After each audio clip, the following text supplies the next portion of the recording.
Good morning, ladies and gentlemen. Welcome to Real Talk episode 207. Today, we're going to be talking about Tony. We're going to be talking about Camp Miasma, the new Jane Schoenbrun. Going to review both those on the pod here today, as well as talking the latest trailers and movie news as always.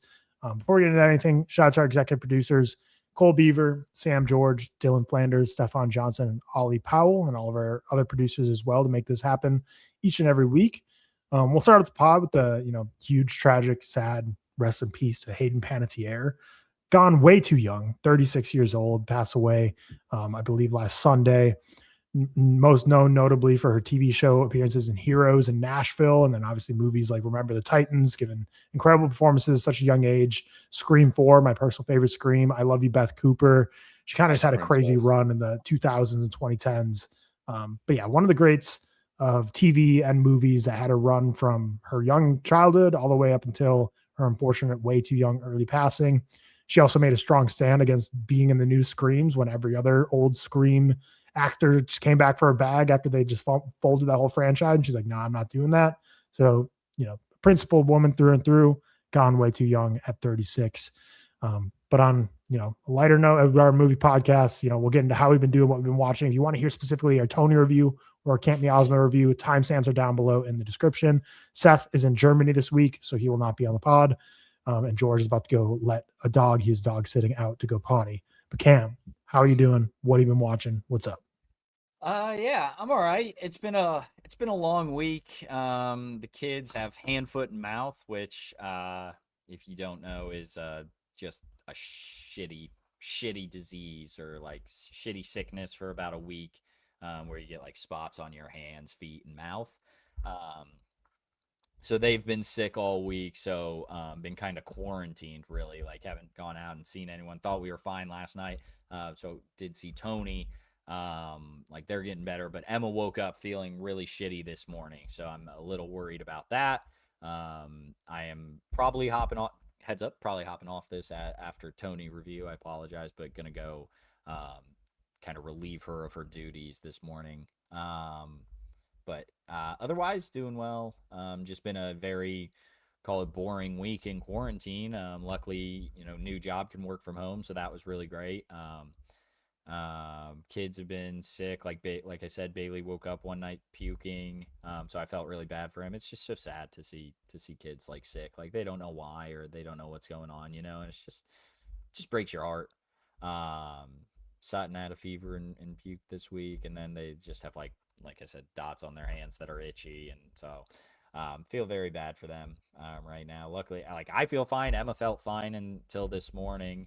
I don't know if she has it or if she's just we've had a long week and if she's just started. I don't know. But otherwise, this week we, like I said, been quarantined, so not doing much. But we have been going on like 4-mile walks. We've been like walking to a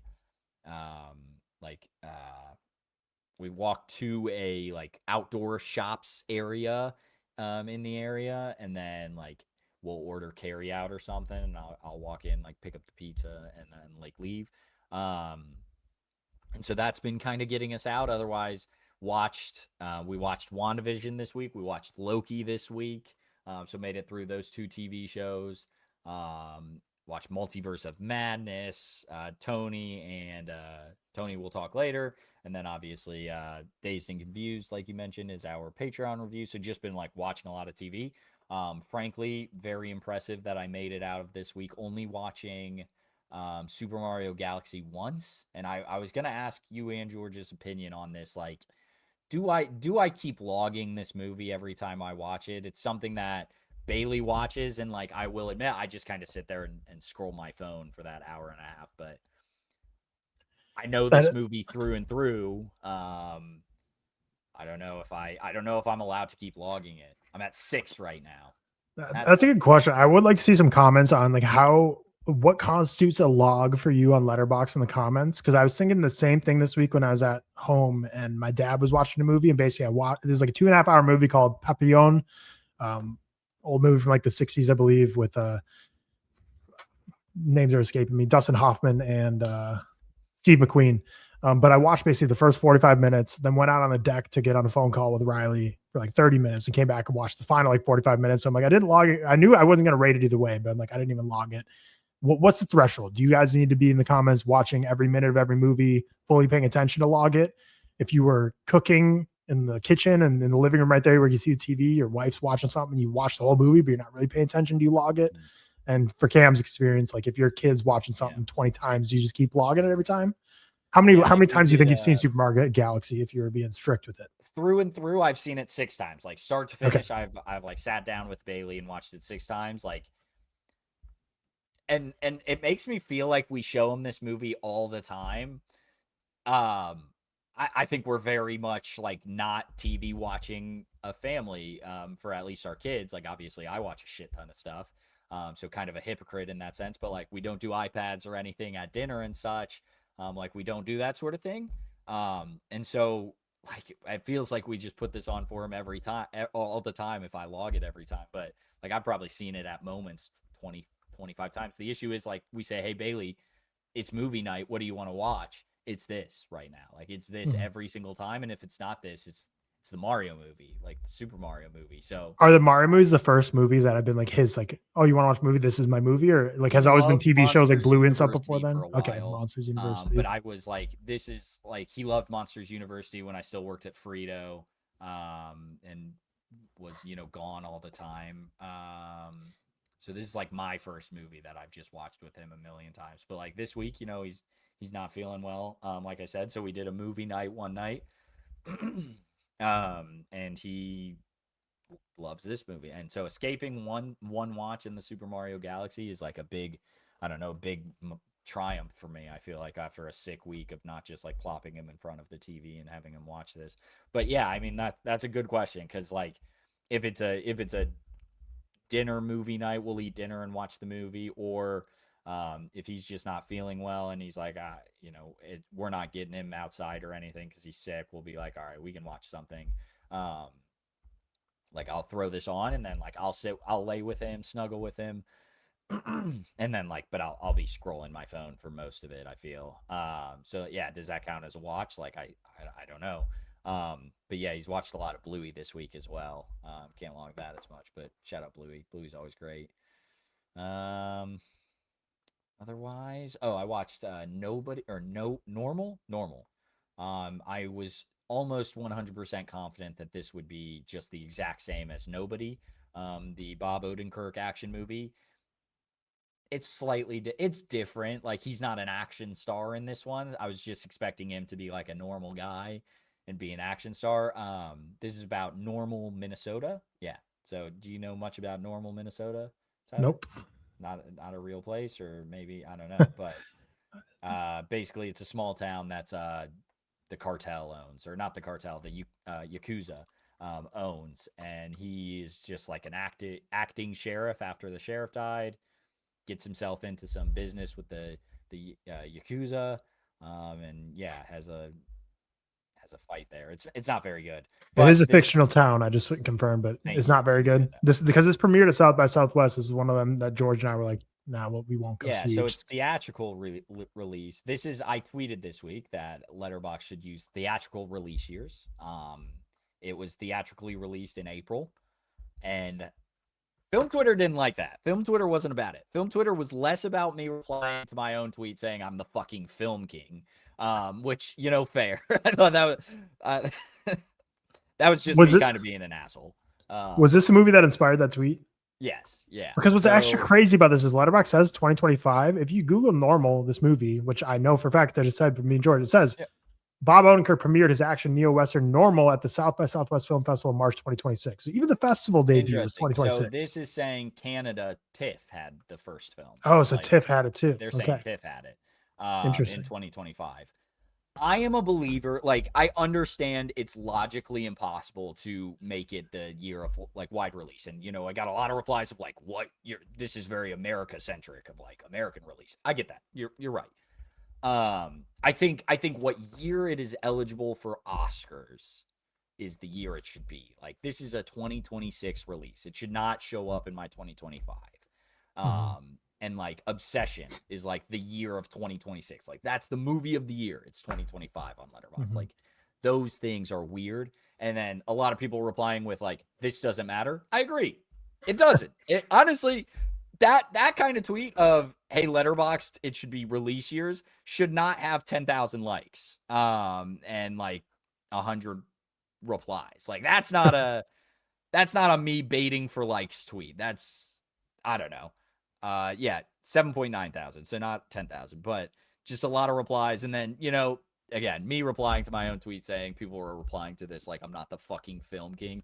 Yeah, I was being an ass. But whoever replied to me saying that I haven't seen anything from like or haven't seen a silent film, and then replying with LeBron James never played with Jerry West is probably one of my favorite tweets I've ever sent out. Sometimes you got to pat yourself on your own back, and that made me laugh sitting on my couch. That had me probably twiddling my thumbs and laughing while I was watching the Super Mario Galaxy movie with Bailey. Yeah, no, I don't know. That's my opinion on Letterboxd. Also get threaded comments, all of that jazz. But yeah, I think that's my week. That's my week. Nothing ever messes. Like the movie that really sticks out to me with Letterboxd, it always screws it up. Is anytime we do like best performance of the decade or movies of the decade, is I always miss Sound of Metal because that's 2019. That's like one of the big ones on the turn of the decade that gets messed up because it was a 2020 release that says 2019. But because in 10 years, I'm not going to go back and rank the best movies of the 2020s and like account for Sound of Metal. Right? Because if you do that right now, people are like, "Oh, you forgot Sound of Metal." But if you're in your 60s, like, here's my favorite movies from 2020s, and you say you forget Sound of Metal, people be like, "Oh yeah, that was 2019." The Letterboxd date will soon become the word of God. Like that's just gonna be what it is. I did watch that Don't Say Good Luck as well that you recommended last week. It's fine. Yeah, it's a good movie. You didn't even log it, did you? Yeah, I did. Oh, you did? Yeah. I get 3 stars. Sad ass movie. Ass movie. Yeah.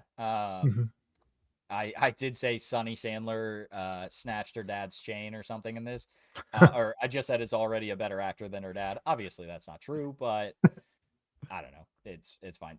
That is one of like that's one of like my most commented on just random reviews, and it's all just different Adam Sandler movies with ... at the end. Someone started with Punch Drunk Love ... Uncut Gems, and then you get like Grown Ups, Hotel Transylvania, Happy Gilmore. Very funny stuff.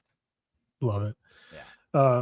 Yeah. For me, this week has been a crazy, hectic, busy week. So I was in Minnesota for a couple of days, back in my hometown for work. I'm going to be going back to Minnesota on Wednesday for a friend's wedding. So going from Texas to Minnesota back and forth twice in 2 weeks, which is a lot. Unfortunately, they didn't sync up to be in the same week, but I went back to Minnesota. Amazing weather up there right now. Like in the mornings, it was like 57 and cold. And like there's like some dew on the car. I was like, man, this is like fully fall weather up here. And then by the time the afternoon hit, it was like 79, 80 degrees. Went on a lot of walks. Like it was beautiful weather up there in Minnesota right now. Very jealous. We're still in the triple digits here down in Texas of 100 to 102. So very much hot down here. Minnesota went really well. Pretty easy work week. Unfortunately, I feel like work travel never goes on schedule. And for me, unfortunately, I'm always more safety or not safe. Like safety is the wrong word, but I always play it safe, I guess. Like if something's going to take a day and a half, I'm always like, well, that half day the next day, I'm going to book a night flight because I don't want to risk having to walk out early. But this one, like it was a day and a half that I had to be there, finish everything on the first day. So I wasn't leaving until like the afternoon of day 2. I'm like, I could have went home a day ago and that night. So that was a little annoying, but it is what it is. Always good to be back home. Going to be back there again for the Minnesota State Fair, which I'm really excited for. It opens up on this Thursday. We're going to opening day, me and Riley. She's never been. I haven't been in like 6 years, maybe 7 years before COVID, I guess. But Minnesota and Texas are like the 2 biggest state fairs, I believe, in America. I think Minnesota might be number 1 and Texas number 2. So excited to go back to the great Minnesota State Fair and try all kinds of nonsense food. You got to get the bacon wrapped turkey leg. That's a state fair staple for me. Yeah, we got this app that we got to go through today and start planning out our route. Feel like Texas's state fair is very like everything just in like this one kind of trail you go through that weaves throughout the whole fairgrounds. Like very easy to not get lost. Where I feel like Minnesota is more like here's this massive fairgrounds. Like if you kind of have to know where you want to go and walk around, which I appreciate a little more. Some more open walking. But yeah, it should be fun. I'm excited to see what we get up to and try. Are you fair people? Are you going to go to the Indiana Fair this year with your kids? No, it's going right now. I will admit we went probably 2 years ago was the last time we went. We took Bailey, enjoyed it, like had a great time, and then got home, like because obviously Bailey goes to bed at like 7:30, 8 o'clock. Got home, 8 o'clock. There was a shooting at like 9 o'clock. Haven't Oh. been back since. Not, Yeah. obviously I would say that's a unique occurrence. I feel like it probably happens more than it should, but yeah, so haven't been back since. Yeah. I mean, We that's like the very state valid. fair. It's just been a minute. Yeah, that's fair. But then also, so we officially started like professional dog training this week. So on Friday, we had a 3-hour session where this dog trainer from Barkbusters came. They're like a nationwide organization. Went really well. Basically, our dogs, like I've mentioned on the pod, have been getting into fights every couple months or so, and the frequency just got higher than we wanted it to. And we're like, we don't know what to do to stop it. We've tried everything. We kind of rationalized some previous ones, like, oh, it was because we had their food right next to each other, so let's just separate their food, or oh, there was like yard guys in our backyard that was stressing them out, or whatever. Like we always try to rationalize it, but at this point, we're like, okay, clearly there's no solving this. We need professional help. So we got like, it felt like we were on like a reality show, honestly, like a freaking like those shows that were so popular in the 2000s that I loved as a kid, like Nanny 911, like Super Nanny and stuff like that, where like a nanny comes and like fixes these like terrible kids. That was kind of our situation with the dogs. So we got, a prescription basically of like all these stuff we're doing. Like we have to bark at our dogs. It's a big one, which is always fun trying to learn. Riley's got to learn how to get her bark up. I think I can naturally kind of do it a little better, but we're barking at our dogs, keeping them separate, getting crates, which I always felt like as a dog owner, like I always thought like the goal of is to like have your dog be like house trained. You don't even need crates, which we did. We got them house trained, like we can leave and go and they're fine when we're gone. But kind of learned that, that's not necessarily the case. And we kind of got told like, crates are great. Like the person like had dogs their whole life in crates, and that's what they suggest. They say dogs should have their own little spot where they can be. So we're going to start crate training is wrong word, because like they've been crate trained before, but now we're kind of getting crates back. So they're going to sleep in their crates every night. We'll feed them their crates 2.5 hours a day, twice a day. They're supposed to be in their crates for like nap time. Like they're just supposed to have crates and be in them a lot, which I always thought was like the opposite of what you're supposed to do as a dog owner. So I guess we're going to keep them cooped up a lot more. We do crates now. We did like I agree with you. I was for a while of like, I don't know, dogs trained doesn't need a crate, but like just we do crates now. Not all the time, but yeah, definitely when we leave the house, like crates are bueno. Very good. Yeah. Because basically the big prescription was like she kind of fit well. So basically our older dog is the aggressor, but our younger dog is the like less trained one that's like whimpering and begging for attention a lot. And that causes tension between the two. And they're also very protective over Riley. So they'll kind of get in scraps around her. So like, it's kind of the big one. Cause like they've never done it when like, it's just me here. But the big thing was like, basically the trainer's like, if they're looking out the window all day or while you're gone, they're kind of like mentally like, my job is to protect this house and not to see every threat, and like looking, and basically it's just like not good for dogs, which is like the opposite of what I think. I think it'd be nice for them to look outside all day, but she's basically like, no, your dog should not be looking out windows all the time while you're gone, because they're just going to perceive everything as a threat. And like that keeps them at like an adrenalized state 24/7 of where they're just like always panicking. So just putting them in a crate where they're just like closed in and just don't have to be thinking about like what's outside, what's going on.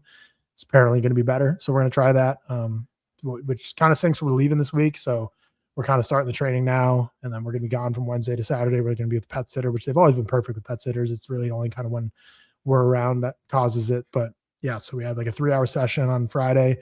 Riley also had to take Ramsey to the vet, our cat, because he's having like some like bladder issues. It seems he's just like acting weird. And we're like trying to see if he has a blockage or something. So pets, man, all the kinds of things going on and going wrong, but hopefully we're on the up and up with the dog training. So we'll see how that goes. But then, yeah, today, next couple of days, there's going to be a lot of grinding to get ready for going away again. A lot of travel coming up as always with me, but yeah, it's kind of the only movie I watched this week was Nirvana, the band, the show, the movie, and Dazed and Confused, which we're going to talk on Saturday on a Patreon review, and Camp Miasma, we're going to talk after Tony, which Tony I saw a week ago, so I've already seen that. But I watched another Matt Johnson movie, Nirvana, the band, the show, the movie, for the third time.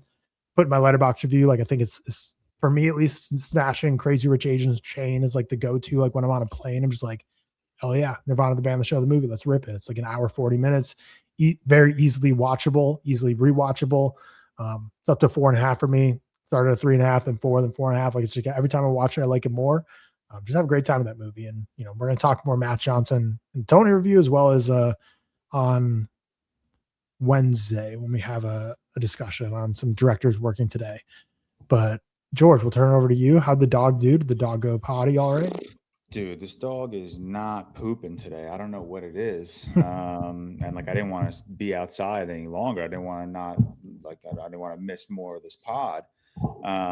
But yeah, man, pets. I'm in Charleston. Kiki, my younger sister, and her fiance are in Portugal for a little over a week. So I came down to just chill, watch the dog for a little bit, hang out in Charleston. Victoria, I'm here from last Wednesday to this Wednesday. Victoria was here from Friday. She's still here. She leaves tonight, but by the time this episode drops, she'll be back in New York. And then my friend Matt comes tonight, as in Sunday, and then we leave back for New York together on Wednesday. So, it's nice, I guess, doing the content full time because like I can really, work from anywhere, I guess. So I'm in Charleston for a little bit. This dog's chill. Like the dog's really nice. She's high energy, high chaos, big dog, dense dog, but just doesn't want to poop this morning. And I feel bad because like I've taken her out twice now. And I hear her whining. I don't know if you guys can hear her whining, but I'm pretty sure that's I need a poop whine. And I was like, dude, I think she just likes you. She just wants attention. She just wants to hang out with me, I guess. I'm sure she also hears me in this room, so she knows someone's home and that probably doesn't like that she can't see who's talking. But no, Charleston's been chill. Haven't done like too much. It's fucking hot here, man. It's like 100 degrees every day, humid as hell. There's a cool warehouse gym right down the road from where my sister lives that I've been hitting, going on a lot of walks. Victoria and I had 2 nice dinners the last 2 nights. Hit the beach one day, hit like a nice taco stand. It's been chill. Like I said, doing the content full time kind of gives me like this opportunity to just come down to Charleston for 7 days without even like thinking twice about it. And obviously it's easy for me because I don't have to pay for a hotel. I just stay in my sister's apartment, which is pretty chill. But other than that, nothing really going on. What have I done since the last time we recorded? Saw La La Land in Dolby. Ooh, what a movie, man. What a fucking movie. La La Land forever was like one of the biggest like movie blunders in my film going experience was not seeing La La Land in a theater when it initially came out in 2016. And I had always regretted that. And it was always just like damn, I don't know if I'll ever have that opportunity again. And now I've seen La La Land twice in theaters over the last 4 months. I saw it at Village East in May, and obviously it's re-releasing right now for its 10th anniversary. So I saw it in Dolby. So that's awesome. That's very cool. And I think I spoke about this last week on the pod, but like 2 days prior to La La Land, I saw The Dark Knight at the Metrograph on 35. So it's just been a wild, 2 of like my top 10 movies, top 15 movies ever in theaters within 3 days. That's fucking sick, man. That's just awesome. Other than that, did I do anything? Not really. I haven't done anything except chill in Charleston. What have I been watching? Finally watched one, or actually, let me backtrack. What was the last thing I talked about? I think The Dark Knight was the last thing I talked about. Okay, so I said this in one of my Letterboxd reviews. It's never too early to get kickstarted on your spooky season watch list. So I've ticked off a couple of horrors over the last couple of days. I watched Massacre at Central High, 1976 film. Very this wasn't for me, which I seem to be in the minority because it does have a bit of a higher average rating than what I rated it. It's basically just about this new kid in school who's just being bullied to oblivion, and then something really bad happens to him, so he enacts revenge on all of the bullies.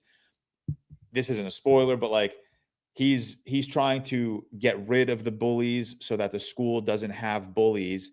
But when he gets rid of the bullies, the bullied then become the bullies, and they bully the even, I guess, nerdier Bullyception. losers. Yeah, it's the whole, it's the circle of bullying, man. But I don't know, it was like a stupid little 70s. I don't even want to call it a slasher film, but we'll call it a slasher film. Stupid little 70s horror. It was fine. It was whatever. I think last week or 2 weeks ago on the podcast, we like briefly talked David Lynch. And Seth told me to watch The Grandmother, this short film. If you like, I feel like every so often I get this question asked where it's like, if you could have dinner with anyone dead or alive, who are you picking? The more David Lynch like short films I watch, the more I want to fucking talk to this guy, because he was a psychopath, and it's absolutely crazy the shit that this man could conjure up.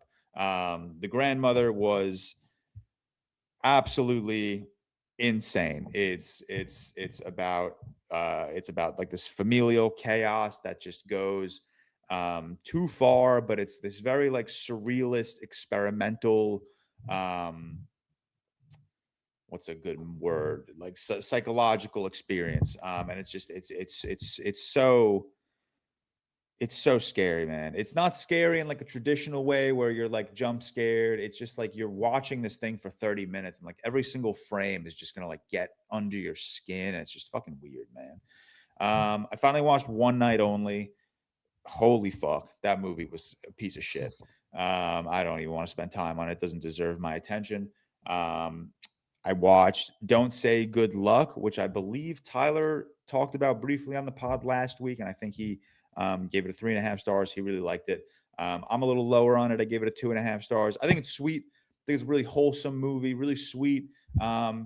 Didn't hit me emotionally the way it seems to be hitting everyone else. I definitely felt the emotion, and I definitely understand where the emotions are coming from in this movie. It's obviously not like an easy watch. It's about this girl whose mom is dying of cancer, so it's certainly not like an easy watch at all. I just don't think the writing is necessarily the strongest. I don't think the acting is necessarily the strongest. Like, a lot of people are really praising Melanie Linsky, and I think she's great in this movie, but I don't think she's like this. I don't think she's putting on like this incredible performance. You know, I don't think anyone in this movie is really like standing out in terms of their acting ability. But it's cute. It's a cute I little. like Max Greenfield with a beard. I do like. Yes, I like. Sure, if that's the one positive takeaway from the movie, I like Max Greenfield with a beard. He's my I like new Max hair Green- inspiration. I want to grow my hair out to be exactly like Hey, him. That's yeah, my he goal looks right really now. good with a beard. Yeah. Yeah. He just looked good in this movie. I like Max Greenfield. I think the next time we're going to see him is White Lotus season 4. So I'm very excited about that. He feels like a really awesome White Lotus casting. But yeah, is this considered a Netflix original? Yeah. Yeah. So by Netflix original standards, it's really not like a bad watch. Like, I enjoyed it. I know Victoria really, really liked it. I think she gave it a 3.5 stars as well. I landed on 2.5. Definitely like an enjoyable watch. I watched The Exorcist 3. Whoo, dude, I was bugging out watching this movie, because I turned this movie on because I wanted to watch a stupid domeless horror movie that I didn't really need to pay attention to. And I just assumed that was every Exorcist sequel. So I just picked one that I had never seen, and it was The Exorcist 3. And within like 25 minutes, I was like, oh shit, this isn't like a traditional Exorcist movie where someone is being possessed and they just bring in a priest to make it all better. This is a detective mystery, solving murder cases, psychological thriller. This is if you take like the aesthetic.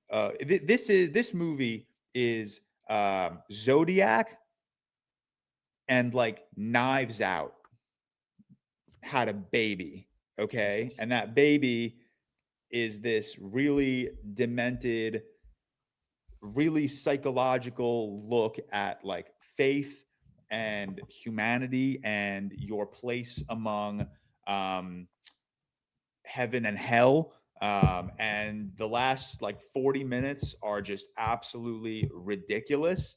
There's one I'm not going to spoil anything. Watch the movie. Movie's great. Movie absolutely fucking bangs. I haven't seen The Exorcist in a long time. I'm not going to lie. So me saying The Exorcist 3 is the best one is just probably more so me just trying to rage bait for content. But this shit absolutely banged, man. This shit was so fucking good. Then I threw on Mortuary, a 2005 Tobe Hooper film. It has like that grindy, gross, mid 2000s horror aesthetic, in the same vein as like maybe like a Descent or a House of a Thousand Corpses or like a Halloween 1, Rob Zombie's Halloween 1 in particular. Like it's got that really like just like really aggressively gross vibe. I just don't think this movie ever like it never got me. I never felt scared. I never cared for any of these characters. I almost like was like clapping when they were getting like their shit kicked, rocked in. I think I landed. Also, a big thing for me in horror is like if you're a boring horror movie, fuck you, man. Like, don't be boring. You're a horror movie. How are you boring? Like, you should excite me a little bit. And I think this one was just a little boring. But yeah, that's it. That's what I've been doing and what I've been watching. We're recording on a Sunday. I'll be in Charleston till Thursday. Like I said, my boy Matt comes down tonight, right after Victoria heads back to New York. So it's going to be his first time in Charleston. Gonna, take him around town, go to the beach, go to some taco spots, made dinner reservations, hit some warehouse gym workouts and just enjoy some time down in this obnoxiously hot city. George, we talked this before when you were taking your dogs out, but I am genuinely interested and keen to hear your thoughts of I watch the Super Mario Galaxy movie a lot with like Bailey. Noticed. Do you count those logs, especially if like I like mostly for the most part like sit there on my phone or like watch it while we eat dinner or like do you count those logs or no? Yeah, I mean if you're watching the whole movie through and like like if the movie was on and you were like in the other room doing something, then no. But like if you're at least in front of the TV while it's on, I'd say count those logs. Okay. All right. Me personally, I don't for know if I would count those logs just because I'm at 6 already, and brother, yeah, that I don't want to be ruining my Letterboxd stats like that. So like I don't know. See, like that's fair. I don't care about those as much, but I am at 6 already. Yeah, that's like the question of like there are so many movies on Letterboxd that I've logged a lot. Like the only time I log a film is if it's from start to finish. But like and that's 6. Like I told Tyler, that's 6 times I've watched it start to finish. Because like the Batman, I think I've logged it 17 times. I've probably pressed play on the Batman 40 times. Fair, but I haven't always fully like finished it. Fair, like right now, last night. I watched maybe 2 hours and 15 minutes of Zack Snyder's Justice League, and I'll probably finish it over the next month or so, but I'm not going to log it like until I finish it, That's fair. Yeah. Because right now my most watched are Star Wars, Harry Potter, Spider-Man's, Dunes. But then in there 8 times I have the Super Mario Bros. Movie and 6 times the Super Mario Galaxy movie. Yeah. So that's what I kind of hate about like the fact that I'm able to log like Love, Death, and Robots episodes is like annoying because like the amount of I think I've pressed play on I've watched Love, Death, and Robots episodes through so many times. Yeah. And I can log that. Or same thing with like certain like short concert films. Like I've watched a bunch of times. Like I could like Kendrick Lamar's Mad. Like I've watched that 3 or 4 times. But like it's not like I just watched. I told Tyler I just watched Loki and WandaVision this week. Forgot they were on Letterboxd, but as I was scrolling, like I saw them. They are. I could log them, but I don't know if I will. Well, that's the same thing with like like I'll bring up Zack Snyder's Justice League again. Like right now, I'm watching it like episodically. Like I'm not watching it like a movie. Like I'm watching. You're a fascinating fellow with that movie. Why? Look, I will say this. I will say this about Zack Snyder's Justice League. I think the worst decision. Warner, HBO, DC, whoever made this decision, the worst decision they've ever made is releasing an uncut 4-hour film. I genuinely think they should have released a 7-episode limited series. And I think this movie would have been received so much better. Because, like, I'll admit, listen, like, there are, like, when Ma Kent and Lois Lane are talking for 20 minutes, I fast forward. I don't give a fuck. It does nothing. And it's also Okay. Martian Manhunter. It's also Isn't it? Martian Manhunter. Yeah. So I additionally don't give a fuck. Okay. So I think the worst decision they ever made is just releasing an uncut 4-hour film. Like, they should have just released a limited series, and I think it would have been received so much better. That would be fun. Shit's also just That's fair. banging, man. Like, thing is, like, dude, like, not only Hey, I'm not only fascinated did we with get Flop a as well. director's cut, we got a director's cut all in black and white. Who else is moving with this much motion? Anyways, I don't know what Love to it. tell you. Shout out Zack Yeah. Snyder. We talked to ice cream last week. What's the craziest thing you've drank during the podcast? I drank. had a beer during the podcast, but that's like when we record at night. Would that be weirder than the ginger Yeah. shot you used to have? Oh, yeah. Remember when you took the ginger shot? Or those Oh, health during shots? the pod. Yeah, the thing that they sent us? Hey man, I tried. I want those again. I want those again. When we were when we were Magic recording like a Money. couple, like we did like X-Men 97 at night, I was probably drinking wine. I don't know. I don't drink crazy shit. I don't drink crazy shit to Had begin milk with. during the pod. People. Yeah, are pro milk is I'm weird. pro milk. I mean, milk. 27 is a very pro weird milk. time for you to just be ripping milk. Do you guys like Moscow mules? Love Moscow mules. I've been trying to wean off wean off. I'm not a hard liquor drinker to begin with. It's always just wine. But if I'm going for a nice cocktail, it's usually either an espresso martini or a Moscow mule or a margarita. How do you guys feel about this? I'm ripping right now. Just a ginger beer. It's like not alcoholic, like it's what you mix in Moscow mules, Yeah, but with just Moscow ripping Mule, I've never a had diet it ginger before. beer straight, and they're delicious. It's like a Okay. ginger Never ale, had but it like it solo. punches you even harder with the ginger. And I Yeah, love like that. I got ginger ale. this. I got this caffeinated green tea. It's called Gorgie. Can't say that on a Can't say Gorgie on the. Oh, all right. We're not repping this brand. I'm just letting you guys It was a know what I'm joke, it was a drinking. joke. I'll rep this brand. Gosling's Diet Gosling's Ginger is what I Beer. have as a ginger beer. Like my Gosling's. family likes Moscow Mules. I've never had it solo though. It's Moscow mules are delicious. nice. It's just a ginger ale that punches you in the face a little more. Yeah, I'm a That- big fan of ginger. That's Drink Talk with the Real Talk podcast. Now we're going to talk Tony, Food sticking in the talk. kitchen realm. Tony, one of the releases this week from wait, is this A24? Am I crazy? Yes, it is Not a- A24. Okay, it is You are- A24. You are, okay. you are not crazy. Tony, a 19-year-old Anthony Bourdain travels to Provincetown and stumbles into the chaotic world of a restaurant kitchen, setting off a summer that will shape the course of his life. Directed by Matt Johnson, the second film Matt Johnson has releasing this year after Nirvana, the band, the show, the movie. Starring Dominic Sessa as a young Anthony Bourdain. You have Antonio Banderas as well. Amelia Jones, who I've always been a fan of since Coda. Leo Woodall, and you have Stavros as well in this movie. But yeah, Tony released this week. A24, a biopic, but kind of just like a one summer slice of life of Anthony Bourdain's formative year of when he first kind of started really falling in love with being in the kitchen and working in restaurants and being fascinated by new places, people, and experiences. I think Cam watched it most recently, so we'll start with Cam and what your kind of like spoiler-free thoughts are. Yeah, I really like Tony. I really like Dominic Sessa in this performance. Amelia Jones is fantastic. I'm very pro Coda. I think she's great in this as well. And Antonio Banderas is great. I'm really coming around on Matt Johnson, who I haven't seen. I've watched 30 minutes of Nirvana, the band, the show, the movie.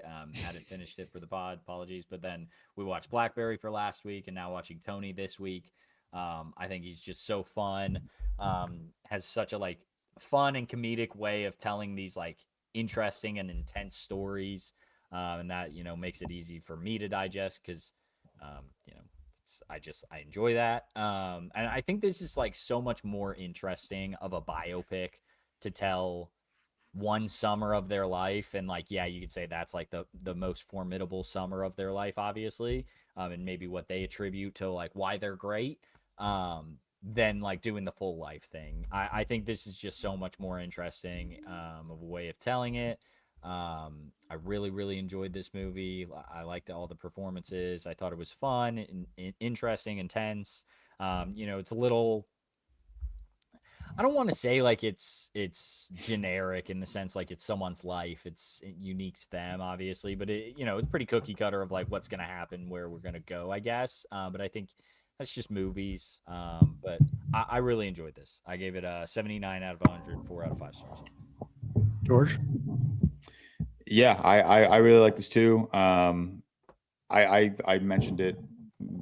Our patrons have heard our review of Dazed and Confused, but I mentioned Tony a little bit on that podcast episode. It did give me like a little bit of like a Linklater vibe, and I think just Matt Johnson in general just kind of gives me like a little bit of more modern Linklater vibe. I just think the movie is, and this can be said about even like Nirvana, the band, the show, the movie. I think he's just very like, he's very warm and funny. And I think there's just a lot of like really awesome, like moving moments in just all of his movies, even something like a Blackberry. I think you could find something like really warm and sweet. And I just really like that about Matt Johnson. I think he's definitely like slowly turning into just like one of these filmmakers where it's like, no matter what they announce, no matter what they make, I'm going to be sad and excited for. On day one. And I think Tony just kind of like lived up to like that really cozy slice of life vibe that I really just like appreciate in a film every now and then. I think Dominic Sessa is great. Like genuinely. I think it's awesome that what I found most intriguing about this performance is the mannerisms and the way he's like kind of moving his body around as opposed to like trying to lock into like Anthony Bourdain's voice. I just think like the way he's walking with the hunchback, like it was just really like just an awesome, like very unexpected physical performance. I think. I think he's just really, really, really outstanding. I like that, and this is certainly not like an original thought. I've seen a lot of people already post TikTok videos about this, but I like that this isn't like this movie is like 90% not real. Like this, like a lot of this stuff just did not happen. Like this is more so just like a very loose interpretation of the summer where Anthony Bourdain found cooking and like really brought that into his life. And I think I just love that. I love that like at its core, this is like a very loose biopic. Matt Johnson took a lot of creative freedoms. And I like that within all of these creative freedoms, he didn't sacrifice who Bourdain was. Like I like that this movie really like kind of hammers home like Anthony Bourdain was kind of an asshole. And I like that like we're not like sacrificing that for the sake of like this heartfelt moment, like these heartfelt moments in these movies. I really like the direction of this movie. I really like the creative decisions that Matt Johnson made. And then everyone around Dominic Sessa is even just really, really great. Just everyone I think is putting in like a really sweet performance. Leo Woodall, man, get this man in every movie ever. I watched Tuner a couple months ago and I thought he was fantastic. And even in this movie, it's obviously a much smaller role than Tuner. But I just think he's so good, man. I just think he's just such a powerhouse presence. Like every time he was on screen in Tony, I was like, fuck yes. Like he's so good. He's just a really good actor. He's got a lot of like screen confidence, which I think is just really awesome to see. But yeah, I like this. I like that this whole movie is just like a really nice combination of like humor and heart and vulnerability. It really does make this very loose interpretation of Anthony Bourdain's Summer of '76 feel really like raw and intimate and real, and I love that about it. And yeah, I also like I love the way this movie looks. I think it's just a beautifully shot movie. I love like that the beach town vibes. I think I'm always a sucker for like a good like relaxed beach town vibe, in the same vein as like a kind of like a Jaws or even more recently like a Widow's Bay. Like I just think if you can nail down like a beach vibe, I just think you're just awesome.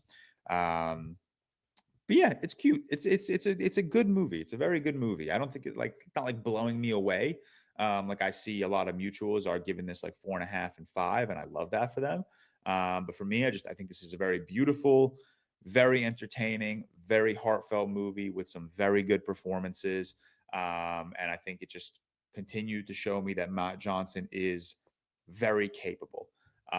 Interesting. This is his first film where he is not in the movie as well. So in that sense, he kind of took a little bit of a back seat, which I think we mentioned when we were talking about Blackberry on our patron episode, because he's obviously probably the third build person in Blackberry, I'd imagine, two or three, probably two. But yeah, this is great. This is great. I love what this movie has to say about kind of finding yourself, becoming the person you're always meant to be. I love the journey we go on from start to finish, from the beginning of the summer to the end of the summer, where this fucking asshole is just trying to follow a girl, and by the end of the movie, he's completely switching careers. I think that's awesome. And it's I love movies that make me want to continue researching the subject matter. Like I immediately started like Googling Anthony Bourdain documentaries, or just articles about Anthony Bourdain, or snippets of Kitchen Confidential that I want to read. I love a movie that like really does that to me.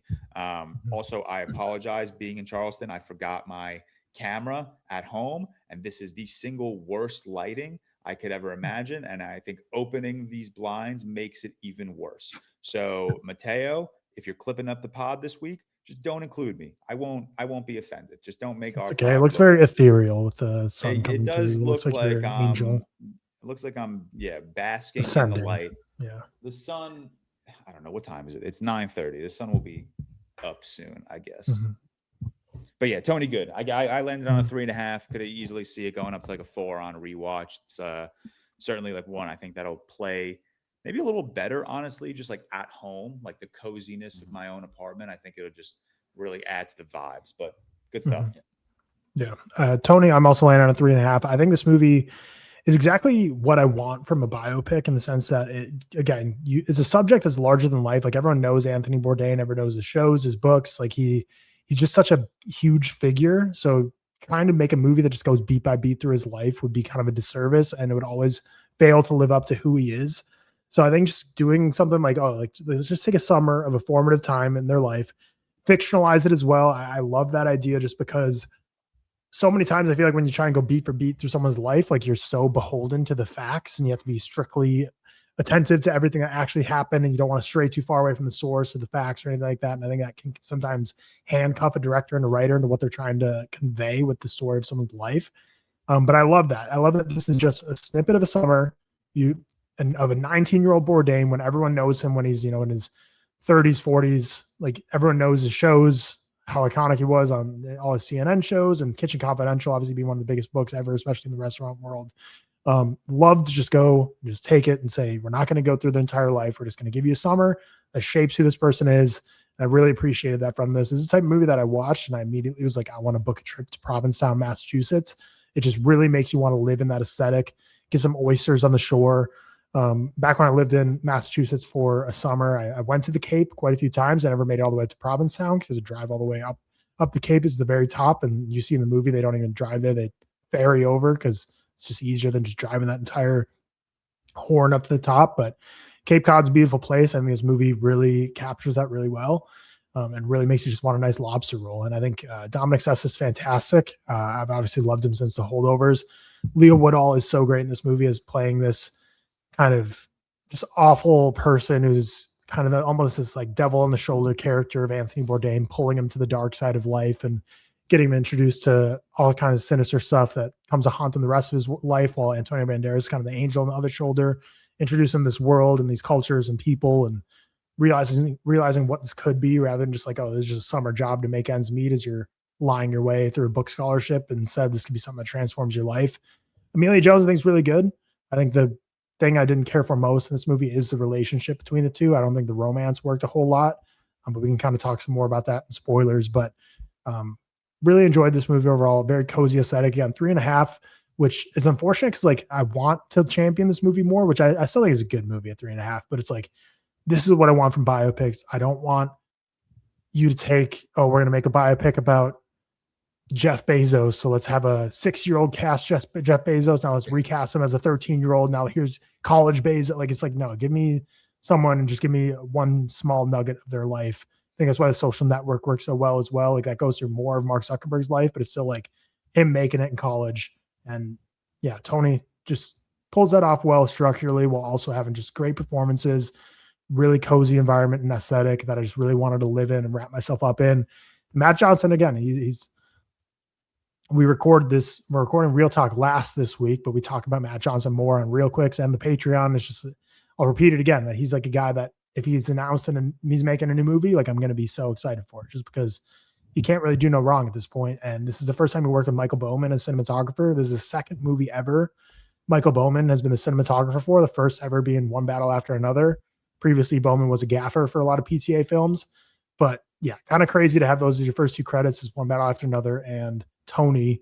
And I'm pretty sure I got that right. Those are the only two. I was just reading an article on it, but let me verify because it's a bold claim. Michael Bowman, he was an assistant on Licorice Pizza. That was a start, and then One Battle After Another. Okay, so yeah, those are the only ones he's done because Matt Johnson worked with another cinematographer for his entire career, and this is the first time he ever didn't work with them. But you can really tell from his other movies, they're more like office-style documentary, zip pans, whip zooms, and this is very much more lush and not trying to be that way. So I think it was smart to switch cinematographers for this one. But yeah, I enjoyed Tony. 3.5 stars for me.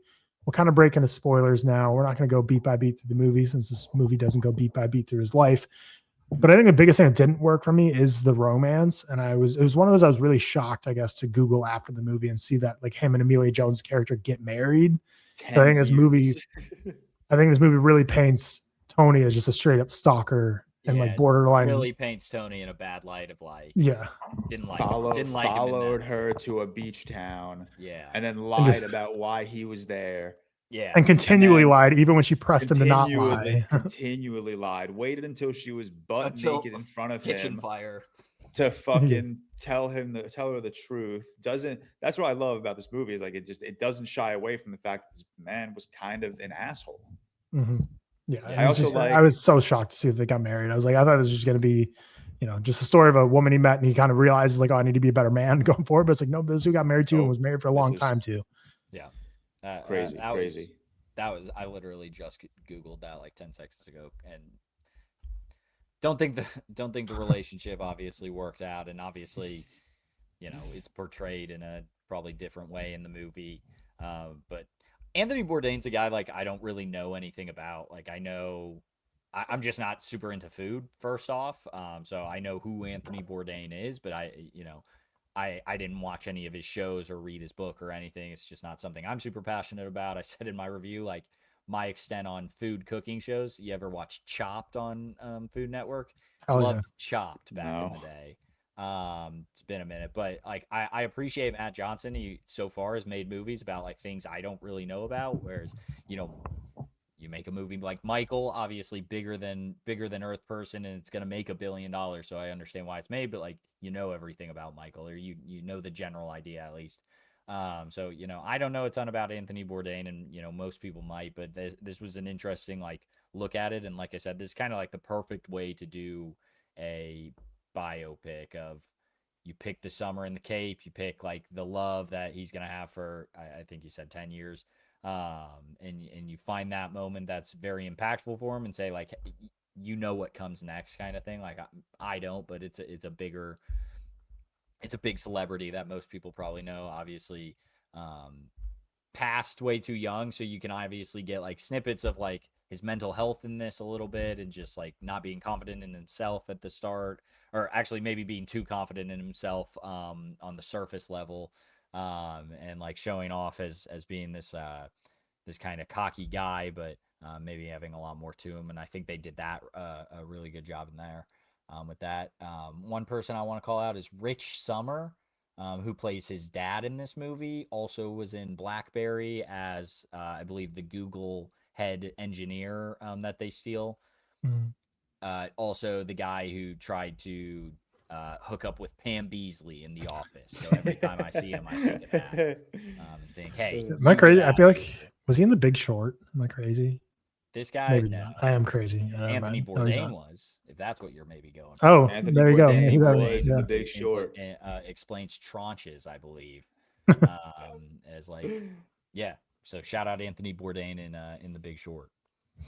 Yeah, but Leo Yeah, Woodall, well- like what George said about him being such a confident on-screen actor, I think is the best way to describe him. Because like when he's like hooking up with the women at the party and like how he's just like so suave and charismatic, you never for a second think he's like inauthentic. Like I'm just like, damn, this dude just really is so smooth, so confident.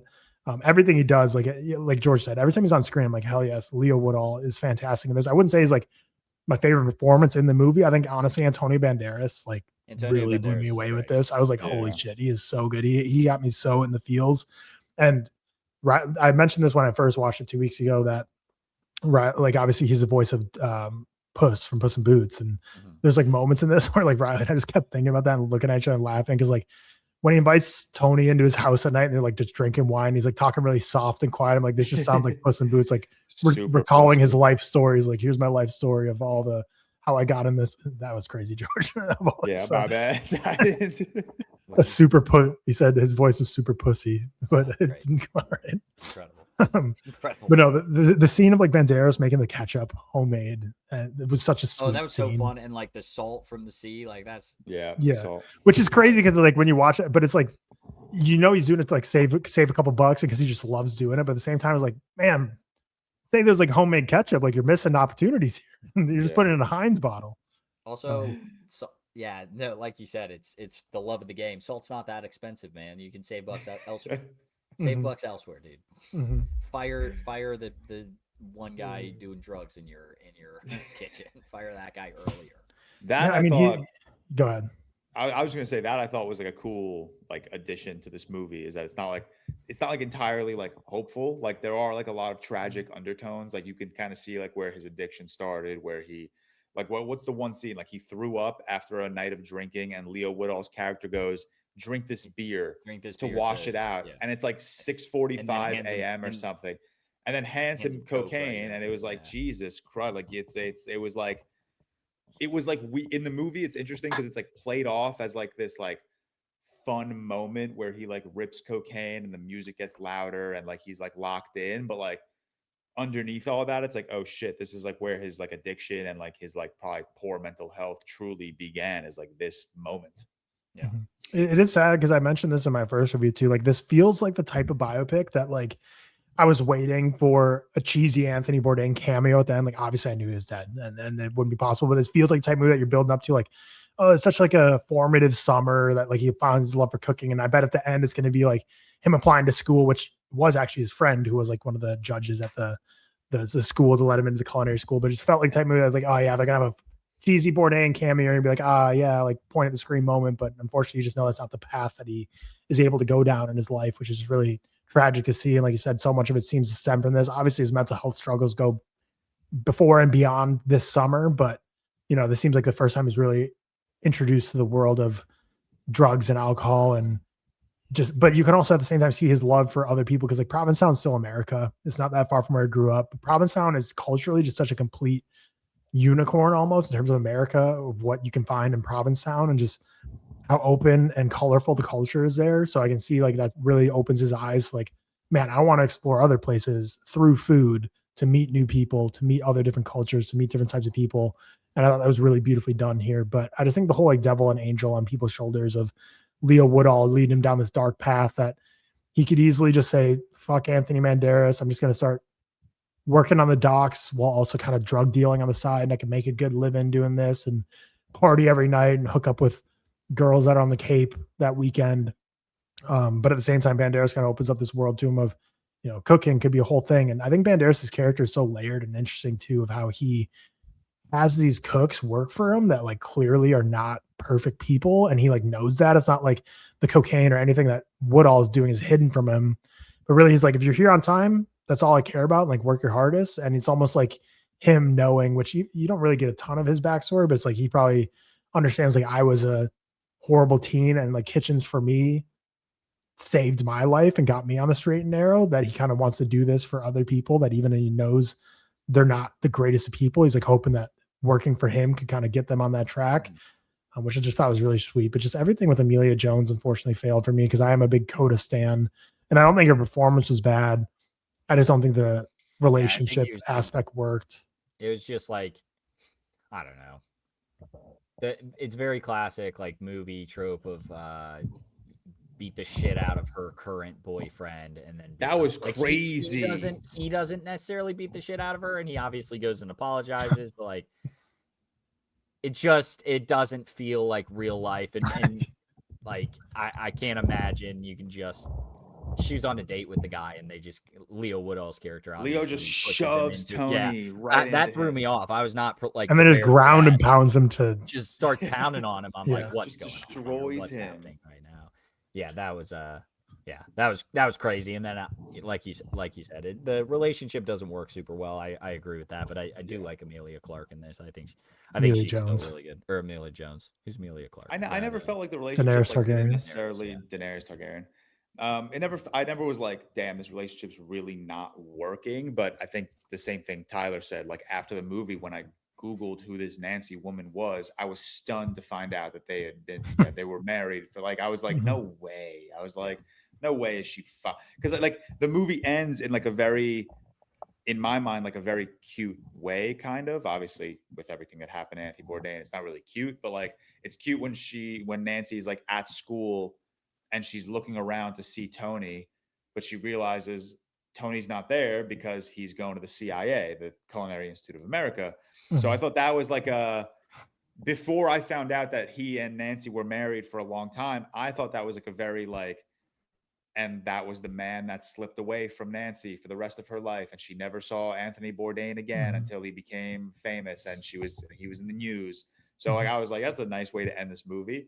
And then or at least like, if not that, her just being like an acknowledgement of her being like, oh, that's not him. And her just kind of be like, that was a crazy fun summer. Like we weren't meant for each other. We both have different paths, but like, I'm thankful for that time we had. And I was like, that's a sweet ending. Then I looked up, they were married for like 15 years. I'm like, oh, it didn't like make the ending worse, but I was like, it didn't fit the vibe I was building in my head of this world.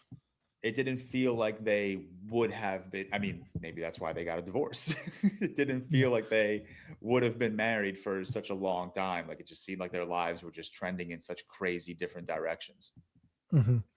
Yeah, I mean, I tried to look up a bit about why they got divorced and stuff, and it sounded like a lot of it stemmed from like his travel schedule with his job of him basically traveling the world. And she's much more, she sounded like the real Nancy's much more of a homebody. Like, I don't really want to be out in public and famous and all that. So it's kind of the fame and the travel and stuff like that. But yeah, the final scene of him at the CIA interview, like and this is why like maybe the service industry day for this movie was just not right. Cause that was one where when they showed up on screen, people cheered. MCU level. Everyone was screaming and cheering, and like portals scene, like it was going insane. And Riley and I were like, no fucking idea who that is. I had no clue. But that was one of Bourdain's good friends, was the one who was with him when he died. So really sweet to have him there. The one that found him. Right. Yeah. I knew that. I felt like that was too dark to say, but yeah, agreed. I'm sorry.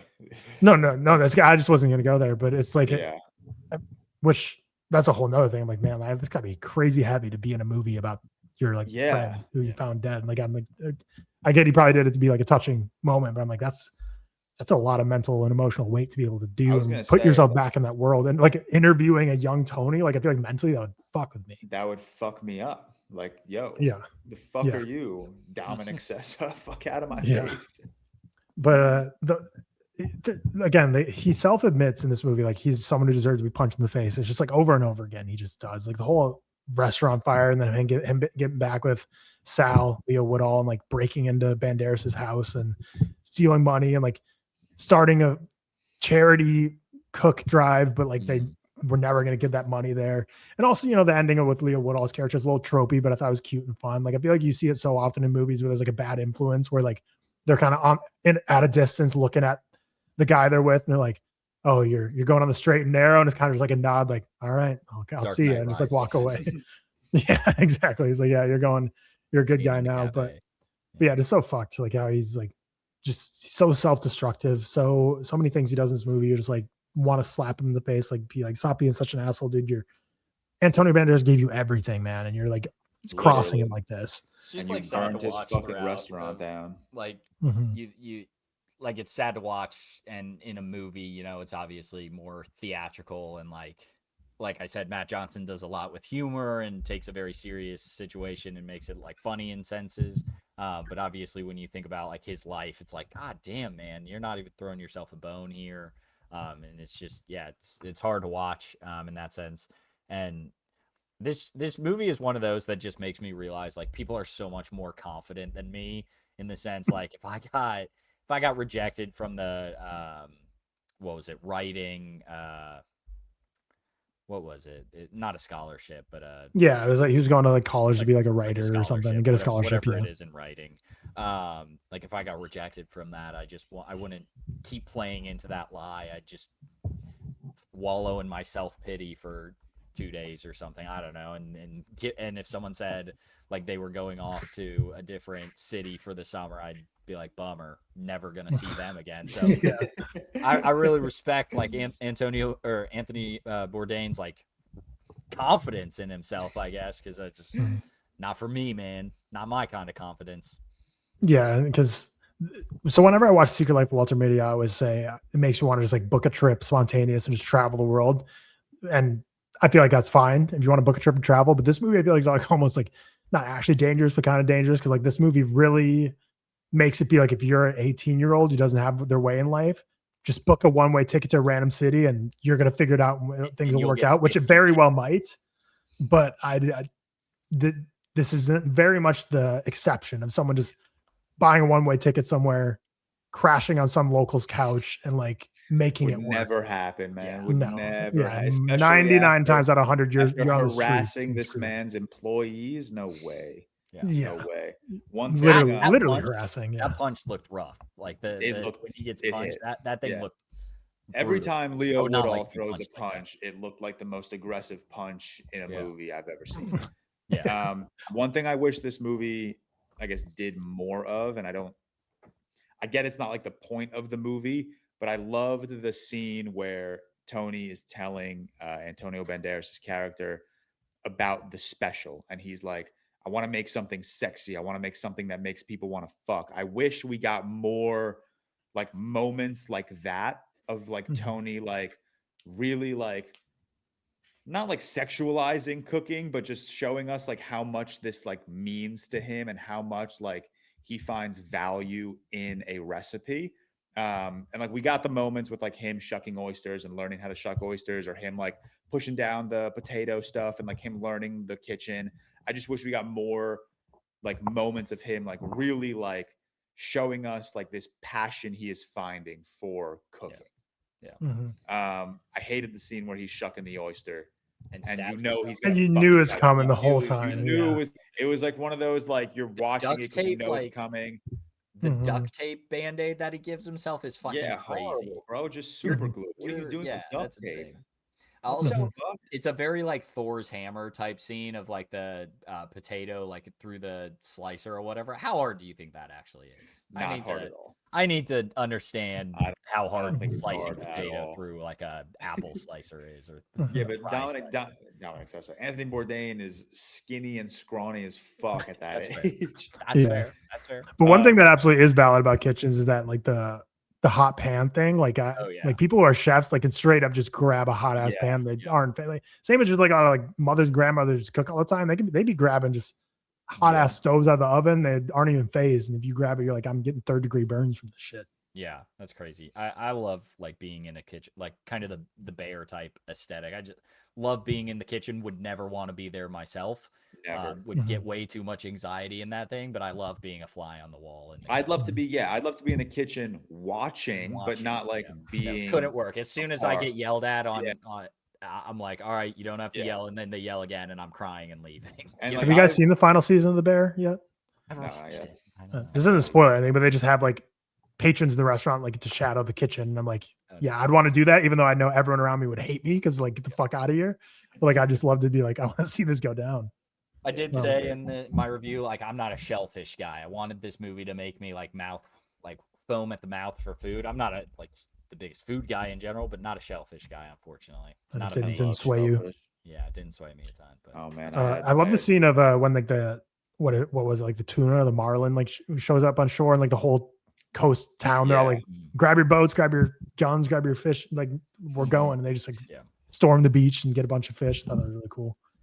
Do you think when they filmed this movie, do you think Dominic Sessa showed up to set one day, and Matt Johnson's like, today's water in the bucket day. Here's your 10 shirts. We're going to film all the water in the bucket scenes. All the water in the bucket. Yes.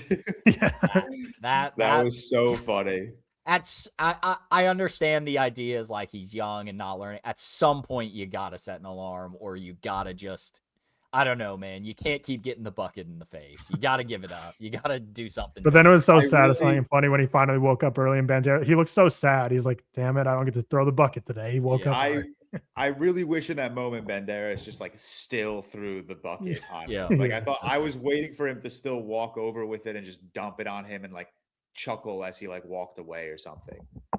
Yeah, I just picture Sessa like texting his mom on set, be like, yeah, tomorrow's the day I'm dreading the most. I'm getting waterboarded for 2 hours of Matt Johnson filming me get 25 buckets thrown in my face. Bucket on water. You got to take your shirt off, dry yourself off, redo your blow dry all that hair. Yeah, put another shirt on and just run it back. Like every bucket is just another hour of your time. Did Anthony Bourdain have that kind of hair? Yes. Yeah, if you look at pictures of him, I'm gonna look it up. They showed a picture of him at the end of the movie. Oh yeah, I think that was fucking Dominic Sessa. Have you guys ever worked in like a restaurant or a kitchen? Pizza Hut. That's it. I've worked. I guess I've worked in a pizza place. Yeah, I've worked at 2 pizzerias, a bakery. It was not that intense. Two delis. Not that intense. Not that. No, like the places I'm working, not that intense at all. They were very cash, and also I got a pizza every night, and it was wonderful. Get to make my own pizza, throw it in, and also I did like some in the kitchen. I did more delivery, but like when I was not delivering, I'd be in the kitchen helping out, kind of thing. And also, they made it very clear that this place, like they serve nice food, like lobster rolls and oysters and stuff, so like elevated food, but it's still very much this like like not shack derogatory, but like this isn't like a 5-star restaurant people book reservation to. There's like you go up and want a lobster roll, a beach restaurant. Yeah. Which like every time I'm a tourist in those places, I feel like those restaurants seem more than happy with just like, we'll make you wait an hour for the food. Like no one's in the kitchen like screaming, like trying to get this food out on time. It's like they all seem very chill, just being like, you know, it's busy today. You're not getting your food for 90 minutes or whatever. But yeah, just a good cozy movie. You know, nothing. Didn't reinvent any wheels, but I think it just did its wheel perfectly of what it's supposed to be doing. It's moving. The wheel is working for sure. Which, like in a year where we're getting stuff like Michael, like Tony's just like not even in the same category. It's just so much better. One is borderline top 10 of the year. One is borderline bottom 2 of the year. Yeah. Where's this rank for y'all? It's my 6. Yeah, 6. Yeah, it's in my. Is it in my top 10 still? Yeah, it's at number 10. It's number 20 for me, right behind the drama. I've seen way more than you guys. I've seen 80. I've seen 80 new releases this year. Okay, I don't know how many new releases I've seen. High on many of them. I gotta go look at your list. It's in between Tony. It's in between the drama and like Toy Story 5 territory. Disclosure Day under it. So like that's kind of. I haven't even seen Toy Story 5. Yeah, I got Tony at 10, drama at 11. Yeah. Yeah. So. I just have a little more movie scene, but yeah, I'm in that drama territory for Tony. Yeah. But that'll do it for our Tony review. Cam, is this where we bid you adieu? Yeah, I'm gonna head home and relieve Emma. But love y'all. All right. Oh, also, yeah, someone did comment on my Tony review saying just trying to bury the dazed and confused view. That's actually so fucking funny. I love that. Have fun. Right. Goodbye, Cam. All right, next, we are going to be talking Teenage Sex and Death at Camp Miasma, the new film from Jane Schoenbrun, the third film from Jane Schoenbrun after we were all going to World's Fair. I Saw the TV Glow and now Miasma, produced by Mubi. Bloodlust. After years of slapdash sequels and waning fandom, the Camp Miasma slasher franchise is handed over to an enthusiastic young director for resurrection. But when she visits the original star, a now reclusive actress shrouded in mystery, the two women fall into a blood-soaked world of desire, fear, and delirium, starring Hannah Einbinder and Gillian Anderson. Also Jack Haven in there, playing Little Death. Let's go ahead and get into this review. I don't know. I mean, I've seen it more recently, but I'll start with you just because I'm the host. What are your thoughts on Miasma? Yeah, I mean, I'm going to keep my thoughts pretty short because Seth and I already talked spoiler-free thoughts. Yep. So this is fun. I get to talk with Seth, and now I get to talk to you. Maybe next week I'll just talk Miasma with Cam, and you and Seth take a day off or something. Yeah, I did watch Miasma a second time though since I talked to Seth about it, so I do have um, some new thoughts and some thoughts that I just think are things that I liked on first watch that I'm loving on second watch. This movie bumped up to number 3 in my ranking of the year. I think this thing is fucking brilliant. I think the biggest thing that I've been praising, and again, I'm going to keep my spoiler-free thoughts pretty broad right now. I'm sure we'll get more into it for spoiler talk. The biggest thing I'm praising right now is the aesthetic of this film. Fuck, man, there are so many shots in this movie that are just so meticulously crafted. And I love seeing these behind the scenes of like these painted boards. I love seeing the behind the scenes on how they're accomplishing like these big lake shot these big lake shots. I think it is so fucking cool, man, the way this movie looks. The pinks pop, the purples pop. It's like this very like nostalgic retro vibe mixed in with like very like analog analog aesthetics and like a little bit of like a modern feel to it too. But I think what Jane Schoenbrun does so well is the fact that she can just make their movies just feel so nostalgic. Like just the way they shoot their movies is just so brilliant. And I think they're taking these awesome creative risks that it's one of those things where it's like if you don't love TV Glow or Miasma, like I could absolutely understand why they're not like movies I will defend with my life. I mean, I love them and I will defend them, but like if someone told me they didn't love these movies, I'd be like, I understand. They don't make the most accessible films out there, but I think that's what I love about them. They are these are unapologetically Jane Schoenbrun productions. They are making movies for one person and one person only, and that person is Jane Schoenbrun. And whether the audience resonates with their movies or not, they don't give a fuck. And I love that. I love that these movies are just so brilliantly. You watch a movie, you watch TV Glow, you watch Miasma, you watch World's Fair, that's a Jane Schoenbrun production. You know it. You know it in its aesthetic. You know it in its nostalgia. You know it in its awesome, very particular soundtrack. Another just absolute positive for me. I've been listening to the soundtrack on repeat. I think it's brilliant. I love I love another thing that really stood out to me on rewatch is I love this movie's blend of maybe not blend. I love what's the word I'm trying to use? I love that this movie is kind of fighting with itself, you know, like it's really balancing like this what's reality, what's fiction. And I absolutely love that. I think it turns what I expected to just be this TV slasher version of TV Glow that kind of recycles the same themes, I think turns into this really awesome, confident, psychological thriller. And I think that's what is another thing that I just really like about it. It's like you are watching this movie and what you think begins as like this very straightforward, resurrecting this dead IP remake movie outing just slowly turns into like this really awesome Lynchian psychological reality versus fiction. What am I supposed to believe? Just absolute roller coaster of a movie, and I love that. I love that. That's what stood out to me the most, or one of the things that stood out to me the most on rewatch. Like moments when she's on Zoom with like the production team of the movie and she's like trying to explain to them like this is real, like it's just all, it's so cool, it's so fucking cool. On the slasher vibes, I think this just is such an awesome homage to like 70s and 80s slashers. Sleepaway Camp I think is like the craziest comparison I can make. But obviously I do think like this movie mentions a lot. Like it mentions Halloween, it mentions a lot of iconic slasher villains. It mentions a lot of iconic slasher final girls. And I love that in the movie, not only is it poking fun at these slashers, like these iconic slashers that have shaped so many generations, but it's also just paying such beautiful homage to all of them. Like I love I really love just like the way this movie handles the slasher genre, our relationship with the slasher genre.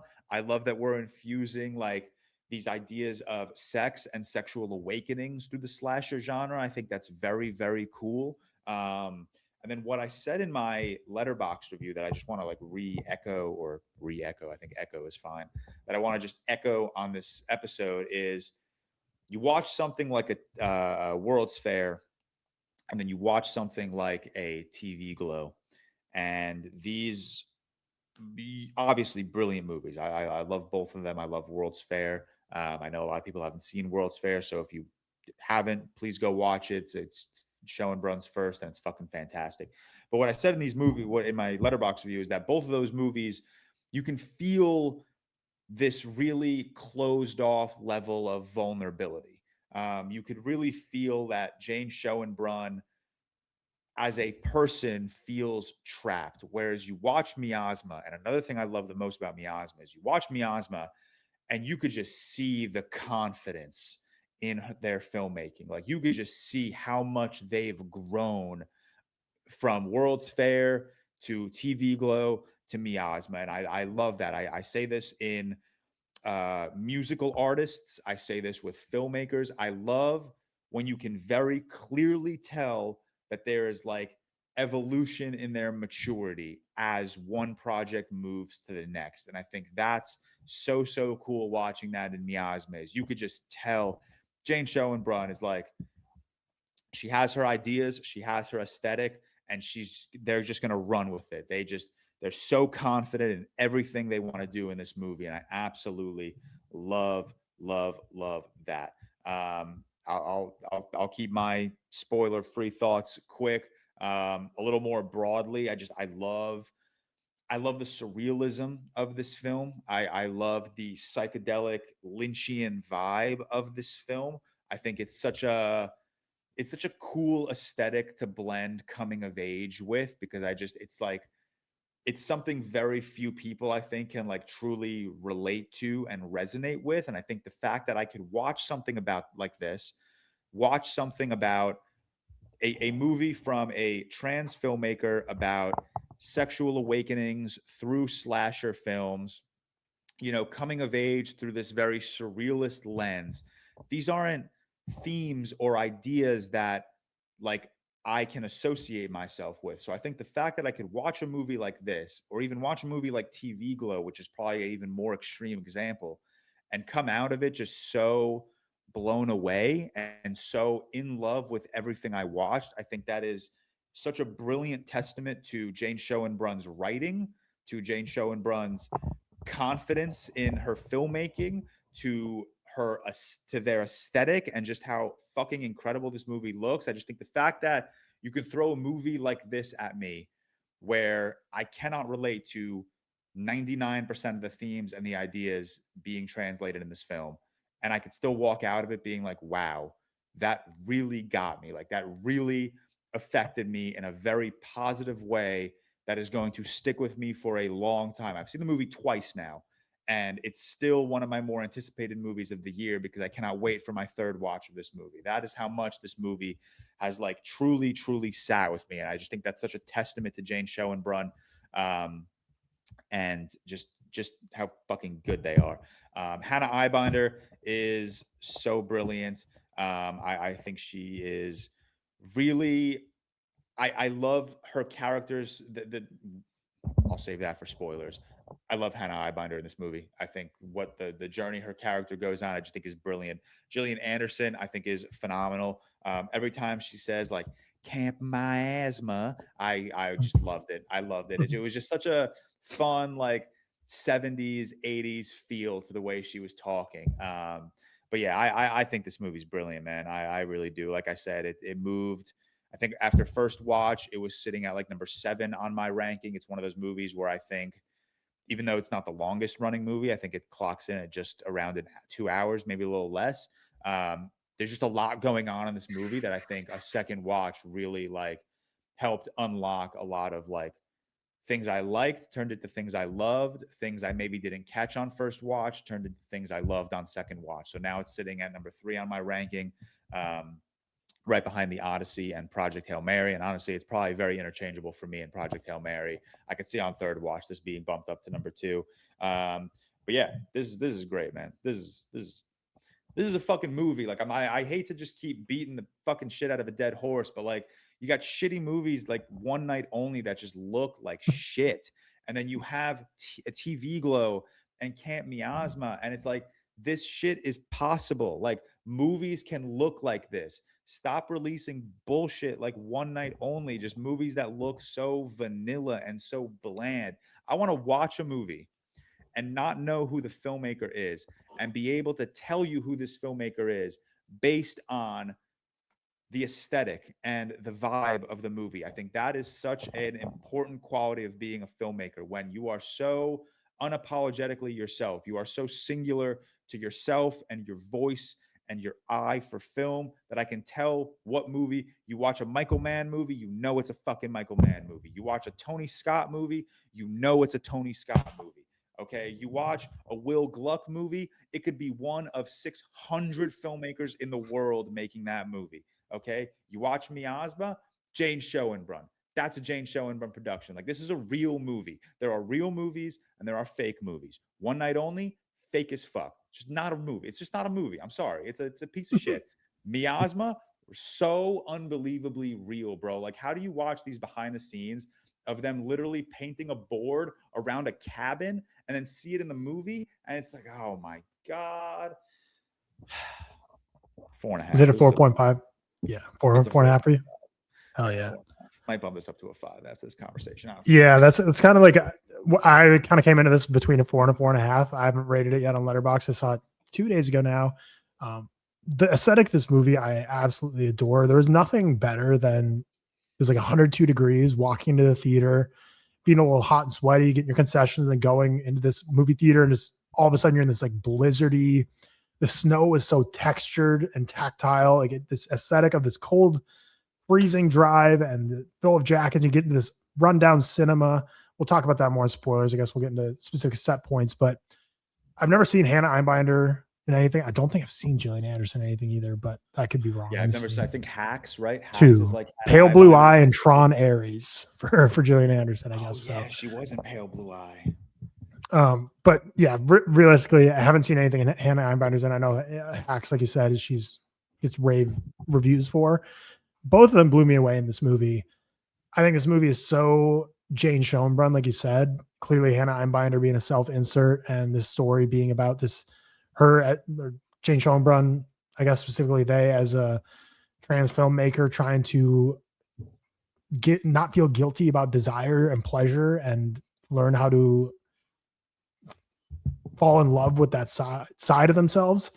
And this movie balances so much, like you said. It's a journey of sexual identity and discovery, but at the same time, it's this director trying to make this reboot or origin story for this, Scream-esque franchise. I mean, there's not really any, maybe Halloween would be more comparable because there's like 12 Miasma films, and they're trying to go back to the drawing board and do this origin story. So they get this queer filmmaker within the movie to do it because they think that'll be, in this woke era, be able to resonate more with modern audiences. So they kind of hire Hannah Einbinder to do that trick. And she goes to the original Final Girl's house, and everything about this movie, just Jane Schoenbrun, there's so many sequences and scenes where they are just completely showing off in the most complimentary of ways. Specifically in the middle of the movie, there's like a 10-minute stretch where it's just completely showing off, like, look what I am capable of doing. And I was just eating it up left and right. The colors, like fucking crazy. So much flexing. I can't wait to get to spoilers, because there's one scene where they're literally just shoving a middle finger down my throat, being like, I think it would probably, because I'm the same one. So I'll wrap up my non-spoilers. Jane Schoenbrun is making this movie and going, I can do this. You fucking can't. Literally, that's literally what I felt like sitting in the theater. So much of this movie, I'm like, yeah, like you said, like, this is possible to make movies like this, but Jane Schoenbrun wanted to explicitly tell people, like, for very select people, we can make films like this. The rest of you losers, like, you wish. Not everyone can do this, guys. Just me. And but the set design is so like the way they blend like behind the scenes images you talked about, the way they blend practical artwork and practical sets in this movie make this world feel so cozy and lived in.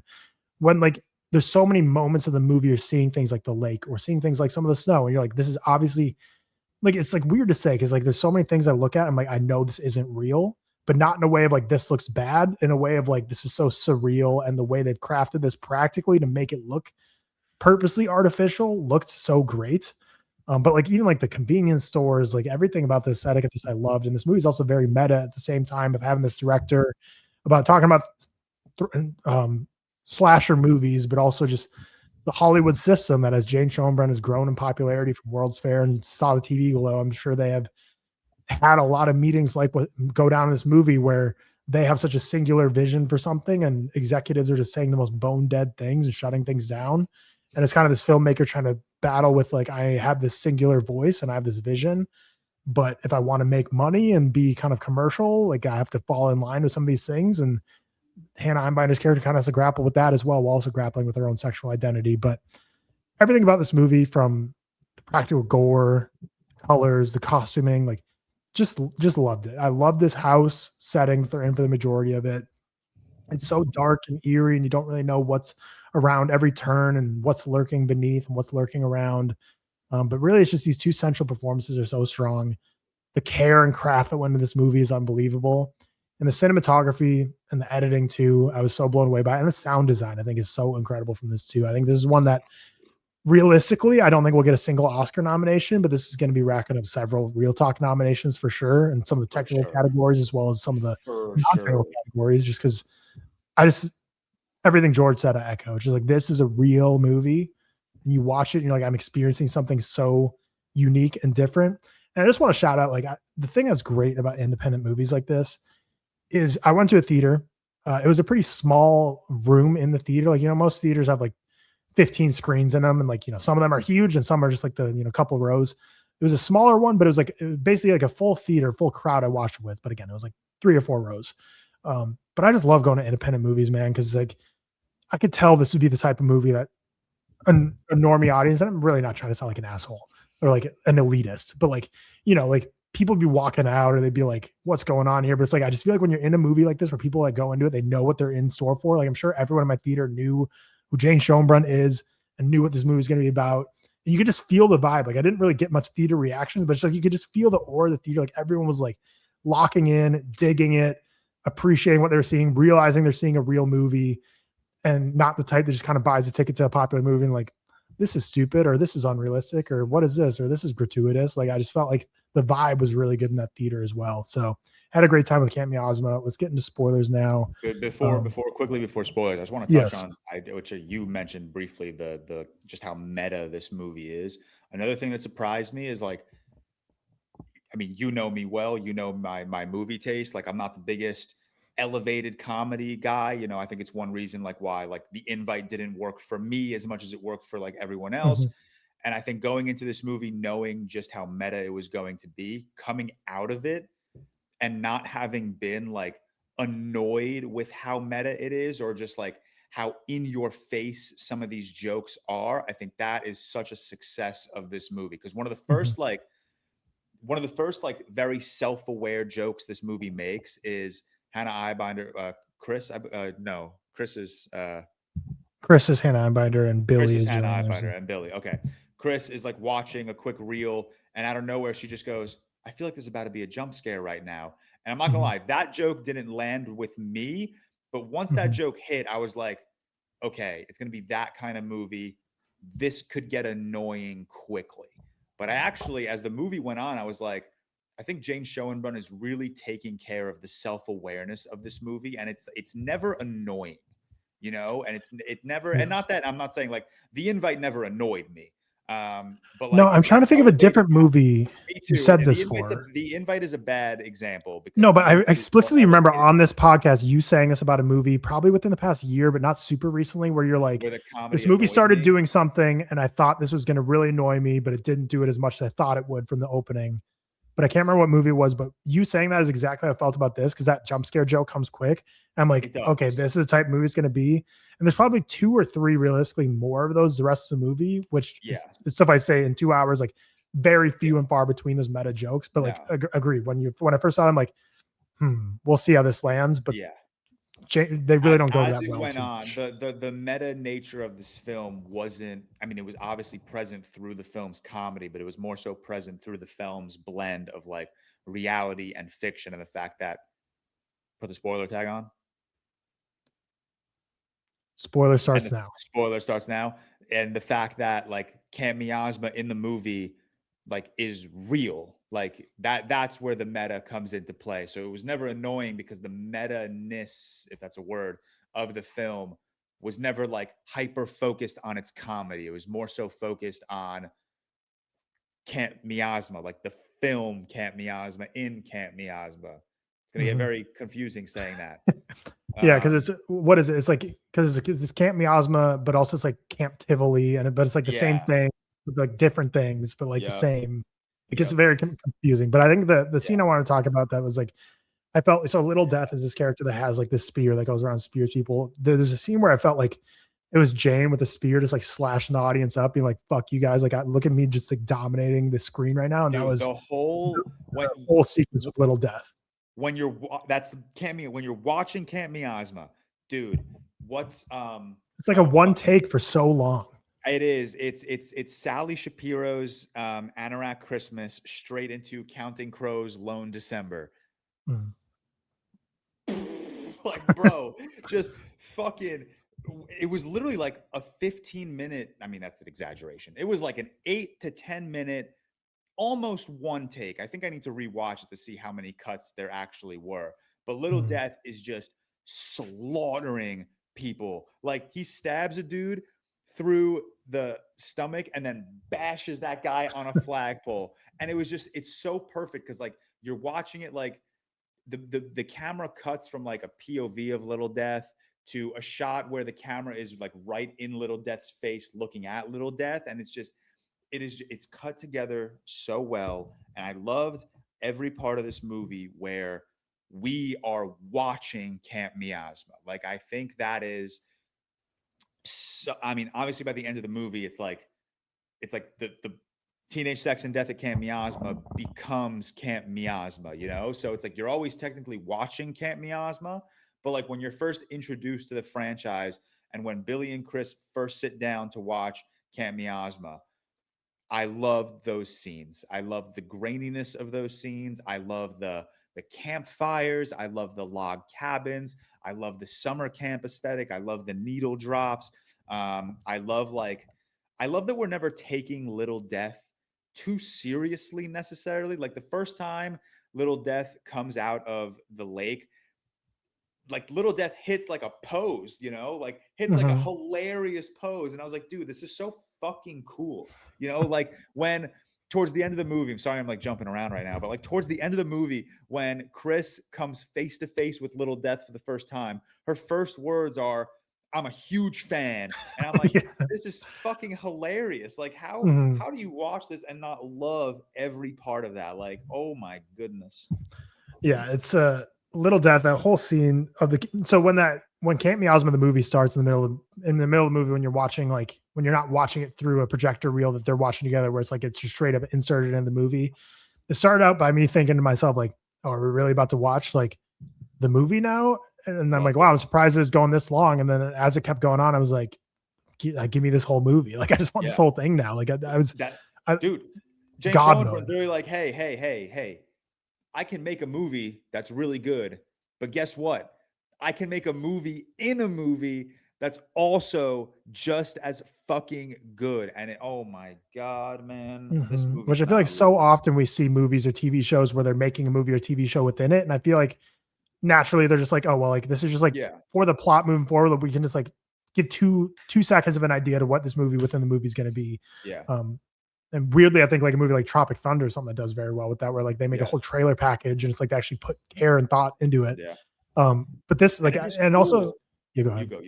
You go. I was just gonna say, I think the fact that they have like great cast members too for those moments, like Zach Cherry from Severance is the main thing I know him from. He's fantastic. Eva Victor as a punk rocker DJ, Mohawk. so sick. And even like a lot of these other side characters, like this whole movie is littered with people that I could never name them in a million years, but I'm like, oh, I know you from that. I know you from that. You're not a big person, but like, which is super cool. Like this was very well cast up and down this whole entire cast. Yeah, I love also just how this movie kind of like, I don't know if it like subverts your expectations. I think it more so just kind of like recontextualizes itself, where like the first time you're watching Camp Miasma, it's with like with Chris by herself. She's in like that hotel, and you see the sequence where the character Billy is playing is like having sex, and it's the POV of Little Death walking into the room. And I love how later down the line, as the line between fiction and reality gets more and more blurred, you kind of like realize like Camp Miasma is like, it's like this real life event. It's like, I don't know, like, I can't articulate my thoughts on why I think that's so fucking cool.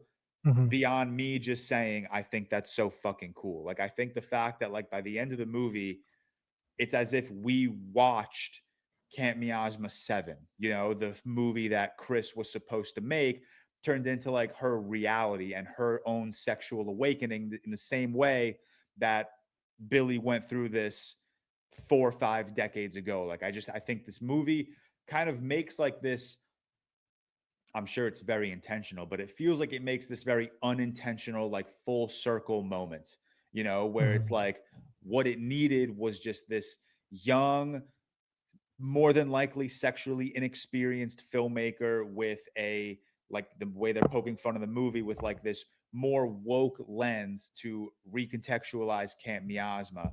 And that's what they got. And they made Camp Miasma 7 this just brilliant movie. And I just think it's so awesome.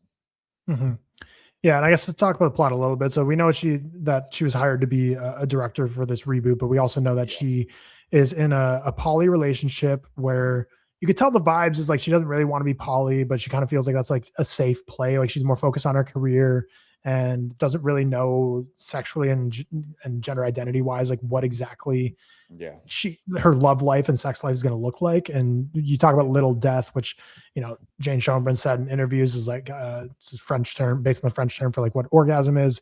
So it's like this unattainable thing that Hannah Einbinder's Chris has always turned to slashers and turned to Miasma in this first film, and Gillian Anderson's experience with Little Death when she's having sex, which we find out later is Billy's losing her virginity literally in that scene, filming that scene, which is like an insane story.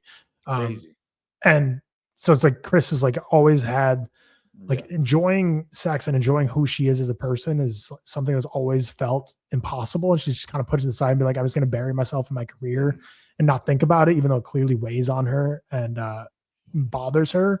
So this whole kind of movie between them in the house is Billy trying to show Chris like, it's okay. Like you have a lot of symbols of candy, like lust and desire is like a bad thing. And I'm sure Chris, like you don't get backstory on her as a kid. You see her watching the tape as a kid, but I'm sure like her whole life she's been told. Like she mentions at one point too, she's like, I haven't talked to my parents since I came out. So, you know, like desire and lust and stuff is stuff like force on her kid to be like, this is bad. You should feel guilty. You should feel awful about yourself for even thinking these thoughts. And it's trying to rewire her brain to finally realize like, no, this is okay. This is something that's natural and normal to want and experience. And they're finally becoming comfortable with that. And what I like too is that it wasn't just like an immediate, like the first time Billy opens up to her and is like, no, this is how you do it. Let's do it. It wasn't just like a quick click. It's like, oh, look, perfect. Everything's going well. Like she panics and kind of has to stop then too. She's like, no, this is still wrong. Like I'm still like, this doesn't feel comfortable or right. And it takes her a while to finally get comfortable with herself and her own skin. And that's kind of like, while this whole miasma of it all is going on, this is also what's kind of going on in the house of her kind of realizing her sexual awakening, which was originally Billy's character. And Billy and Chris kind of go on this journey of self-discovery and helping Chris figure out more about her life and her sexual desires and giving into them and realizing it is okay. Which is not, I don't know. There's just such a singular Schoenbrun movie, and it pulls off so much and works so well. Like Little Death is this thing that exists at the bottom of the lake. And that's where the movies come from. So I think on a surface level, or I guess under the surface level, you'd say, you know, this desire is within everyone and it's a thing that's there and it's something that you need to acknowledge, and it's not something you can just bury and forget about and pretend, like in the end of every the Miasma movies I show throughout this is like you kill them and it's over forever. It's like, no, it's something that's always going to be there and inherent within us. But I also really liked how meta it was when with the Zoom call with the studio, how it's like, no, like her idea was like the movies come from the bottom of the lake. Like the movie or the hole at the bottom of the lake is the source, and that gives us the movie. And I almost like that from like a filmmaking standpoint, that instead of you're an outsider and you have to create a movie about what's at the bottom of the lake, it's like the opposite of like, you know, the movie's at the bottom of the lake and the movie and it comes out of the bottom of the lake and gives itself to us. And it's hard to articulate. It's like kind of saying like, you can't just force a movie. You can't just like say like, I want to make a movie about this or write a movie about this. It's more like you have this idea, this nugget inside you, this inspiration that like you want to make come out and turn into a movie, rather than a studio just saying like, hey, you, Chris, we want you to make this movie. And then you kind of just have to follow their orders. Like it's always going to feel unnatural. And that's kind of what the Miasma movies were of, there's this slasher at the bottom of this little death at the bottom of the lake. So everyone has to make a movie about little death at the bottom of the lake and kind of has to create their own vision of it.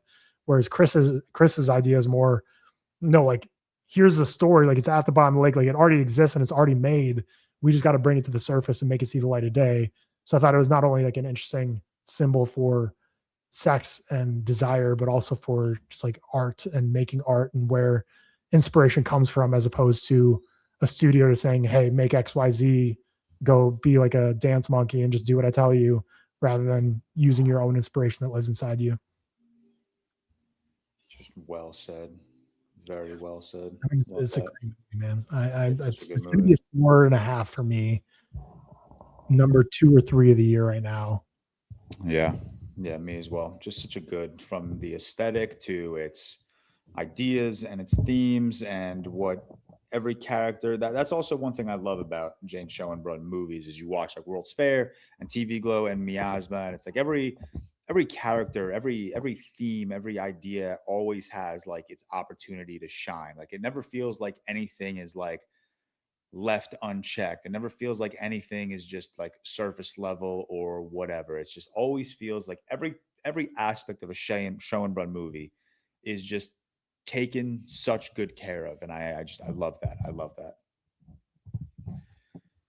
Good. Yeah, I'm excited to watch it again. Like it's like, because like on top of all this, how like personal it is and how emotional his story is, it's also just like so fun, and like the blood is so red and vibrant and juicy in this movie, like how it just squirts as like a fountain. And the end of this movie when they're just blood soaked going through the convenience store is such a fun scene too. And the like it's fun. Like it's just the thing is the difference between real movies and fake movies like this is like the real movies can do a callback like the split diopter thing and make me be like, that was incredible, hell yeah. Whereas I feel like a movie that's stupid and doesn't earn that, I'd be like rolling my eyes at it. But the ending in the movie where they do the split diopter shot of Chris in the foreground and Billy in the background, I was like, couldn't think of a better way to finish this movie. Which is also cool because earlier when Chris and Billy were watching Camp Miasma, Chris literally goes, split diopter shot. And it's like, oh, okay, maybe that's like a staple of the Miasma franchise. So Schoenbrun was like, hey, audience, fuck you. Here's my split diopter shot. It's like nuts.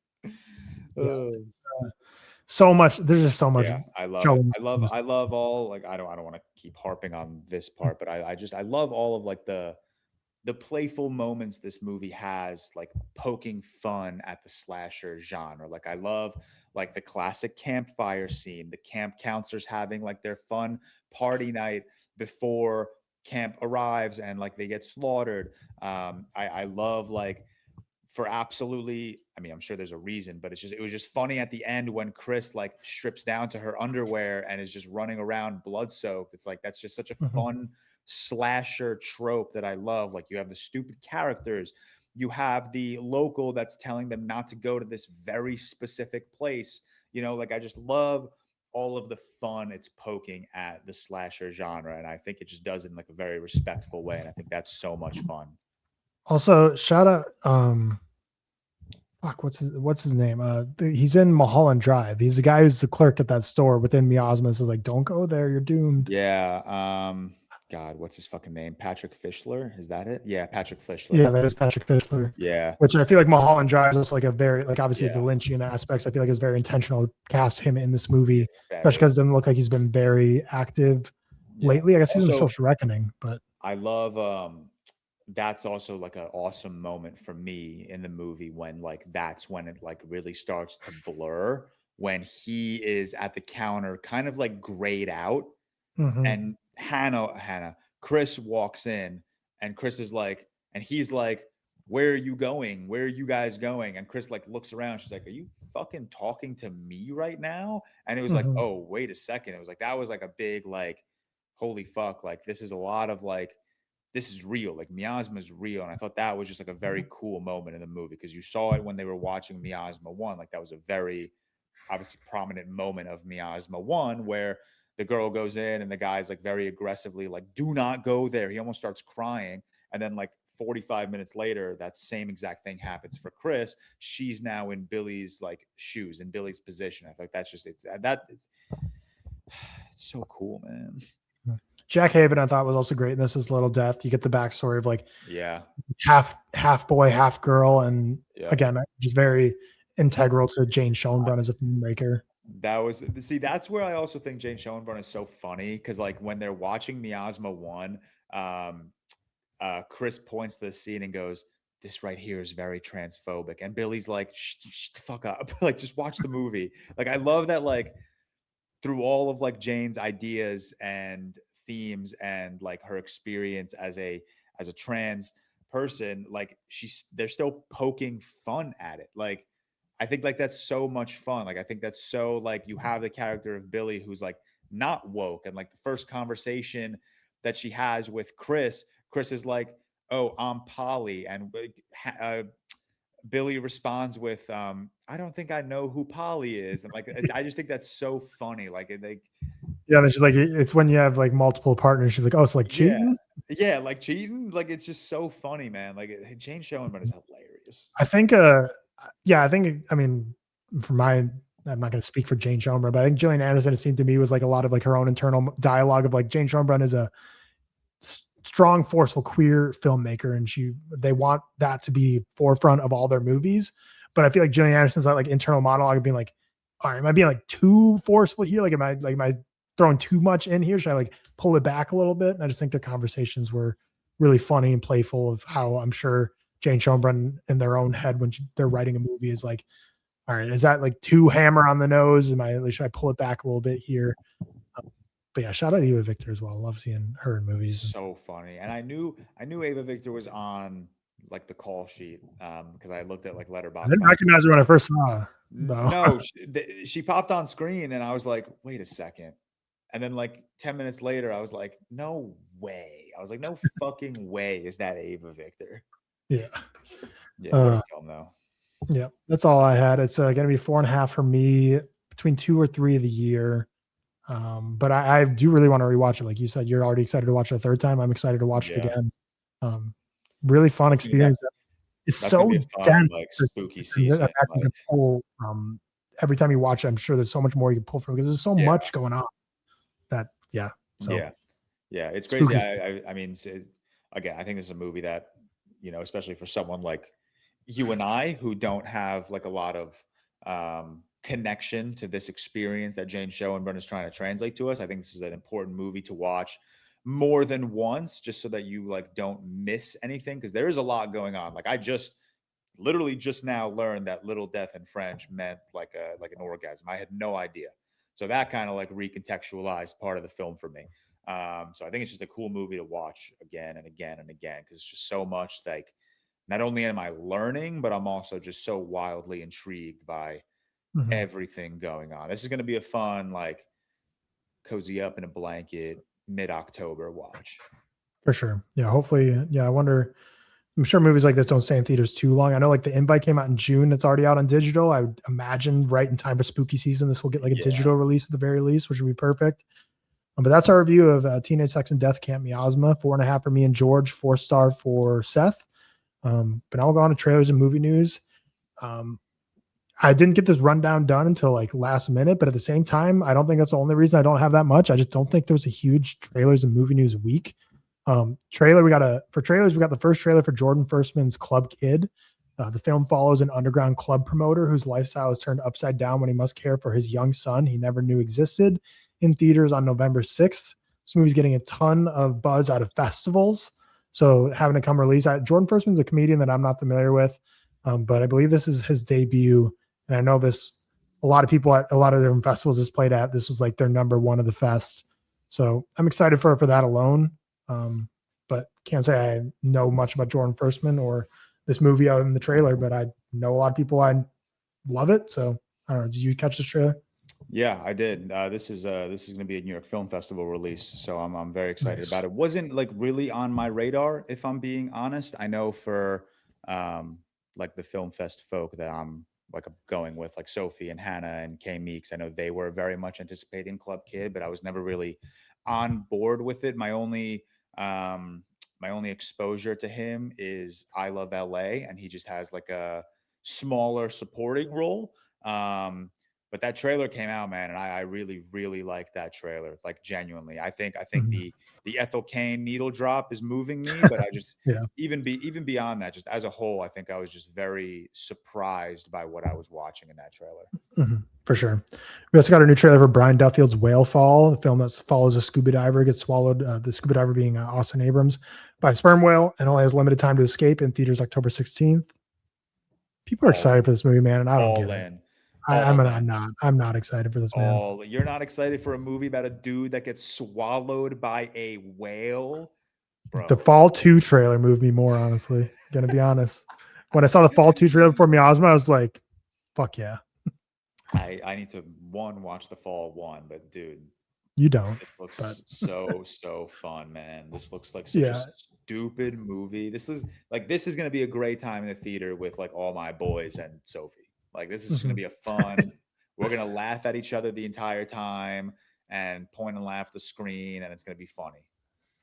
Yeah, let's see. Just so I can get an idea for vibe. What other films has Brian Duffield done? I guess this one, like a lot of people like No One Will Save You from a couple years ago. Yeah. Also did the Babysitter. Babysitter 2017 with Samara Weaving. Like Babysitter. Yep, I like the Babysitter. Babysitter 2, no bueno. Okay. Let's see. Wait, is he?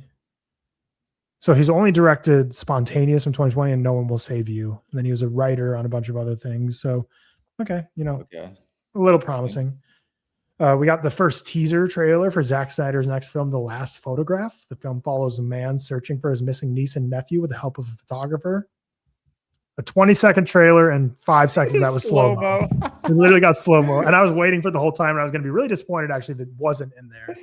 Listen, man, every filmmaker has their shtick, okay? And Zack Snyder fucks with the slow-mo. Like, what are we gonna do, man? Trailer looks good though. Trailer looks very, very good. I mean, I know you don't. I don't think you follow Zack Snyder on Instagram, right? I doubt it. But he's been like posting just like snippet teases, like stills, not clips, of this movie for a long time. So honestly, it's like one of those things where it's like, I can't believe like we have a trailer. This movie has felt like a myth for so long because it feels like he's been posting so much about it. And that's all we've known is just whatever he's posted is all we've known. And like that trailer kind of dropped out of nowhere. So it was really, for me, very cool. Also, Zack Snyder he just sat down with Frank Miller, which was a pretty cool conversation. I know you don't care too much about like graphic novels or like the DC universe, but it was cool listening to like their conversation. Yeah, there's still no release date yet expected next year. I know this was one of the movies that this whole year people were like, oh, maybe Cannes is going to be there. And then it was like, nope, that passed. And it's like, maybe Venice. Nope. Then maybe TIFF. Then maybe New York. It's like, I think people kind of expect this movie to be done and releasing by now, but it just doesn't seem like it's there yet. So it sounds like next year, maybe it'll make the festival circuit first. But on a movie news, the big movie news around Twitter and social media this week is all around Indy Neveready. Reportedly turning down a role in Heat 2. We actually kind of found out later that she was cast as Rogue in X-Men, and because of that, she was removed from consideration for Heat 2. But that just drove everyone to chime in on their opinions. So weird about Indy Neveready. I don't understand. It is weird, isn't it? People are really weird about her. I just don't get it. It's like you find, I don't know, a lot of like weird self-proclaimed feminists on Twitter are just all of a sudden putting down Indy Neveready because she's become like like I guess too popular right now. Like I don't Samara get Weaving started as like a scream queen, like Ready or Not, and, like yeah, babysitter, but now she's doing X-Men, but no one's like Samara Weaving selling out. She used to do yeah. like more independent horror No, I movies. think people like I don't like don't you want to see her succeed? Like she's a good young actress who has, I mean, I'm not going to say proved herself, but she put on a phenomenal performance in Obsession. And I feel like now that she's just kind of blown up in popularity on social media, everyone's just quick to be like, I can't stand her. I just, I don't get it. Like I'm not an Mhm. Indy Navarrete defender. I just think they're like the reactions that people are like throwing at her are just very, very odd. Yeah, because she was going to be sixth or seventh build in Heat 2 in a small role, or could lock herself into franchise. It's going to be pay a lot of dividends. But at the same time, I think the thing is, we've seen so many people get in the MCU or DCU and still make other interesting movies outside of that. I think it's Yeah. just all up to the actor themselves if they want to do it. So if Indy Navarrete joins the X-Men franchise, she does no other movies outside of it. And Yeah. that's just like who she was always going to be as an actress. So it's not like X-Men is not going to take away from anything of her being in other stuff. We've seen Adam Driver do it plenty, and with Star Wars and being in other stuff at the same time. We've seen, like Robert Downey Jr. didn't necessarily, but like, I don't know, like who are other like actors that, like that have done stuff outside of it. I mean, like as I'm just thinking, like Scarlett Johansson was in stuff.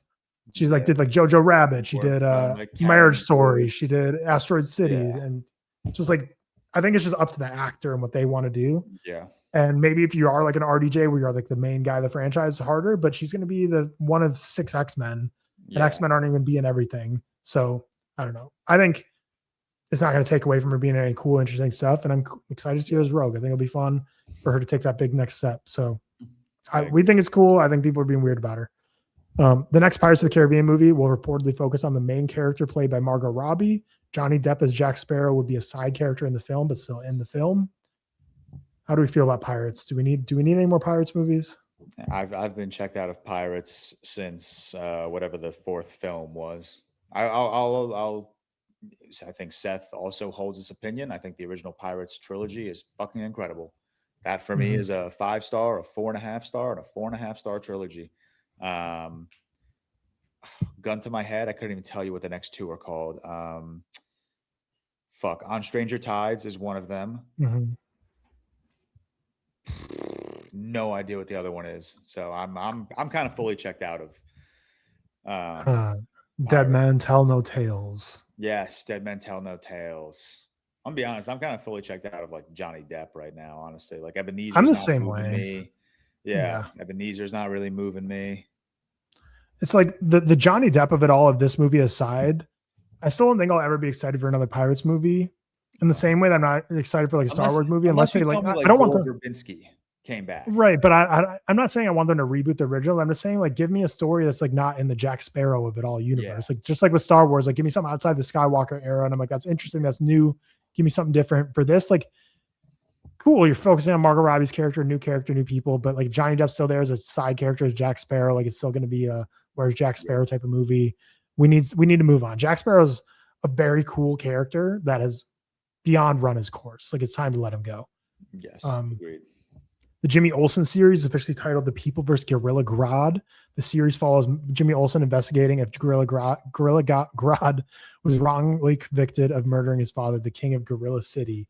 You're the number one hater of this. Did anything move the needle from this news?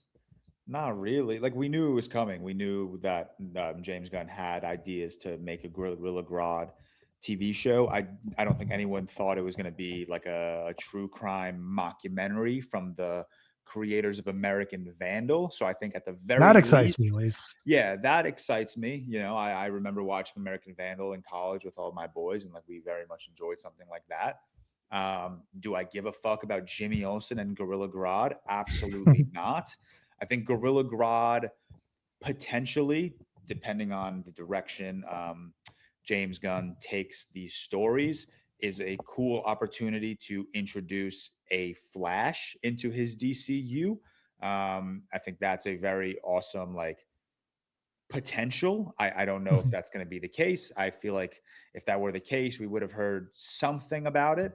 But yeah, I mean, I posted a TikTok video like Marvel just destroying DC, right? I don't even fuck with Marvel right now, but like you announce your X-Men, Spider-Man's making $2+ billion, Doomsday is going to make $1 trillion, and James Gunn's like saving grace is Gorilla Grodd. Clayface I'm excited about, Man of Tomorrow I don't really care about. So it's like it's just two very different like courses between the two of them right now. Yeah. It's I don't know, it just sucks because with how big these studios are at this point, like you'll never get like a sleeper, like you're never gonna get like a big reveal anymore without like someone leaking it or in cast details. But I just think it'd be so cool if like episode 8 of The People vs. Gorilla Grodd, you get introduced to the Flash of the DCU. Like that'd be so crazy and blow people's minds. Or like in Green Lantern of episode 8, like Batman comes into play or something. It's like that's the announcement of who the Batman is. But yeah, it's just these movies are too big and there's too much money at stake for people to not get this leaked at a time. Jafar Jackson says Michael 2 is going to give more insight into the child abuse allegations from his point of view. After Michael 1, I don't care what Michael 2 is about. I'm just not interested. Could not give a fuck. Certainly not one I'm going to go out to the theater to watch when it comes out. Just, no. I mean, I guess I will if we have to for the pod, but not a movie that would ever move the needle for me. Whereas like the first Michael, genuinely, like if social media and podcasts didn't exist, like that's a movie that I quite possibly be like, yeah, that's a movie that one of the 20 or so I'll go to the theater for, like before the podcast, when I would probably see about 15 to 20 a year. It'd be like Michael's one. Yeah, let's check out the Michael biopic, but Michael 2 would not be on my radar for that one. National Treasure 3 is happening, according to director John Turteltaub. Nicolas Cage will return to the film. Main reason I want to mention this, I feel like it's like the 7th time we've said it on the podcast, and National Treasure 3 is going to happen. I feel like I've said it so many times, but it seems like this is like the official, actually double underlined exclamation point, like signed, sealed, delivered. It is coming, so that's cool. I'm a big Treasure head, so excited for those. But that'll do for the episode. Shout out to our executive producers as always: Cole Beaver, Sam George, Dylan Flanders, Stefan Johnson, and Ollie Powell. This week, you will see on Wednesday, me, Cam, and George collaboratively rank the best 20 directors working today, which was a really fun collaborative ranking that we already filmed. Friday, we have a guest movie from The Barcode, which was also a really fun game. And then Saturday, for our patrons, we will be talking Dazed and Confused. Next week, I believe, will be The Dog Stars from Ridley Scott. And I believe all 4 of us should be here next week. So hope you enjoyed the episode today. Make sure you hype us up. And if you're listening on Spotify, like the podcast and rate it 5 stars, or follow the podcast and rate it 5 stars. It really helps us out. We're really trying to climb those charts. We got in the top 50 for the UK for a second, and dropped back out, and we need ratings and we need follows on Spotify really badly. So if you listen to us on Spotify, that really helps us out. Same thing with Apple Podcasts if you're there. And then on YouTube, just make sure the subscribe button. I'm sure there's plenty of you that tune in every single week and you didn't even realize you're not subscribed. So click that subscribe button, give us a like. We will see you on Wednesday. Peace.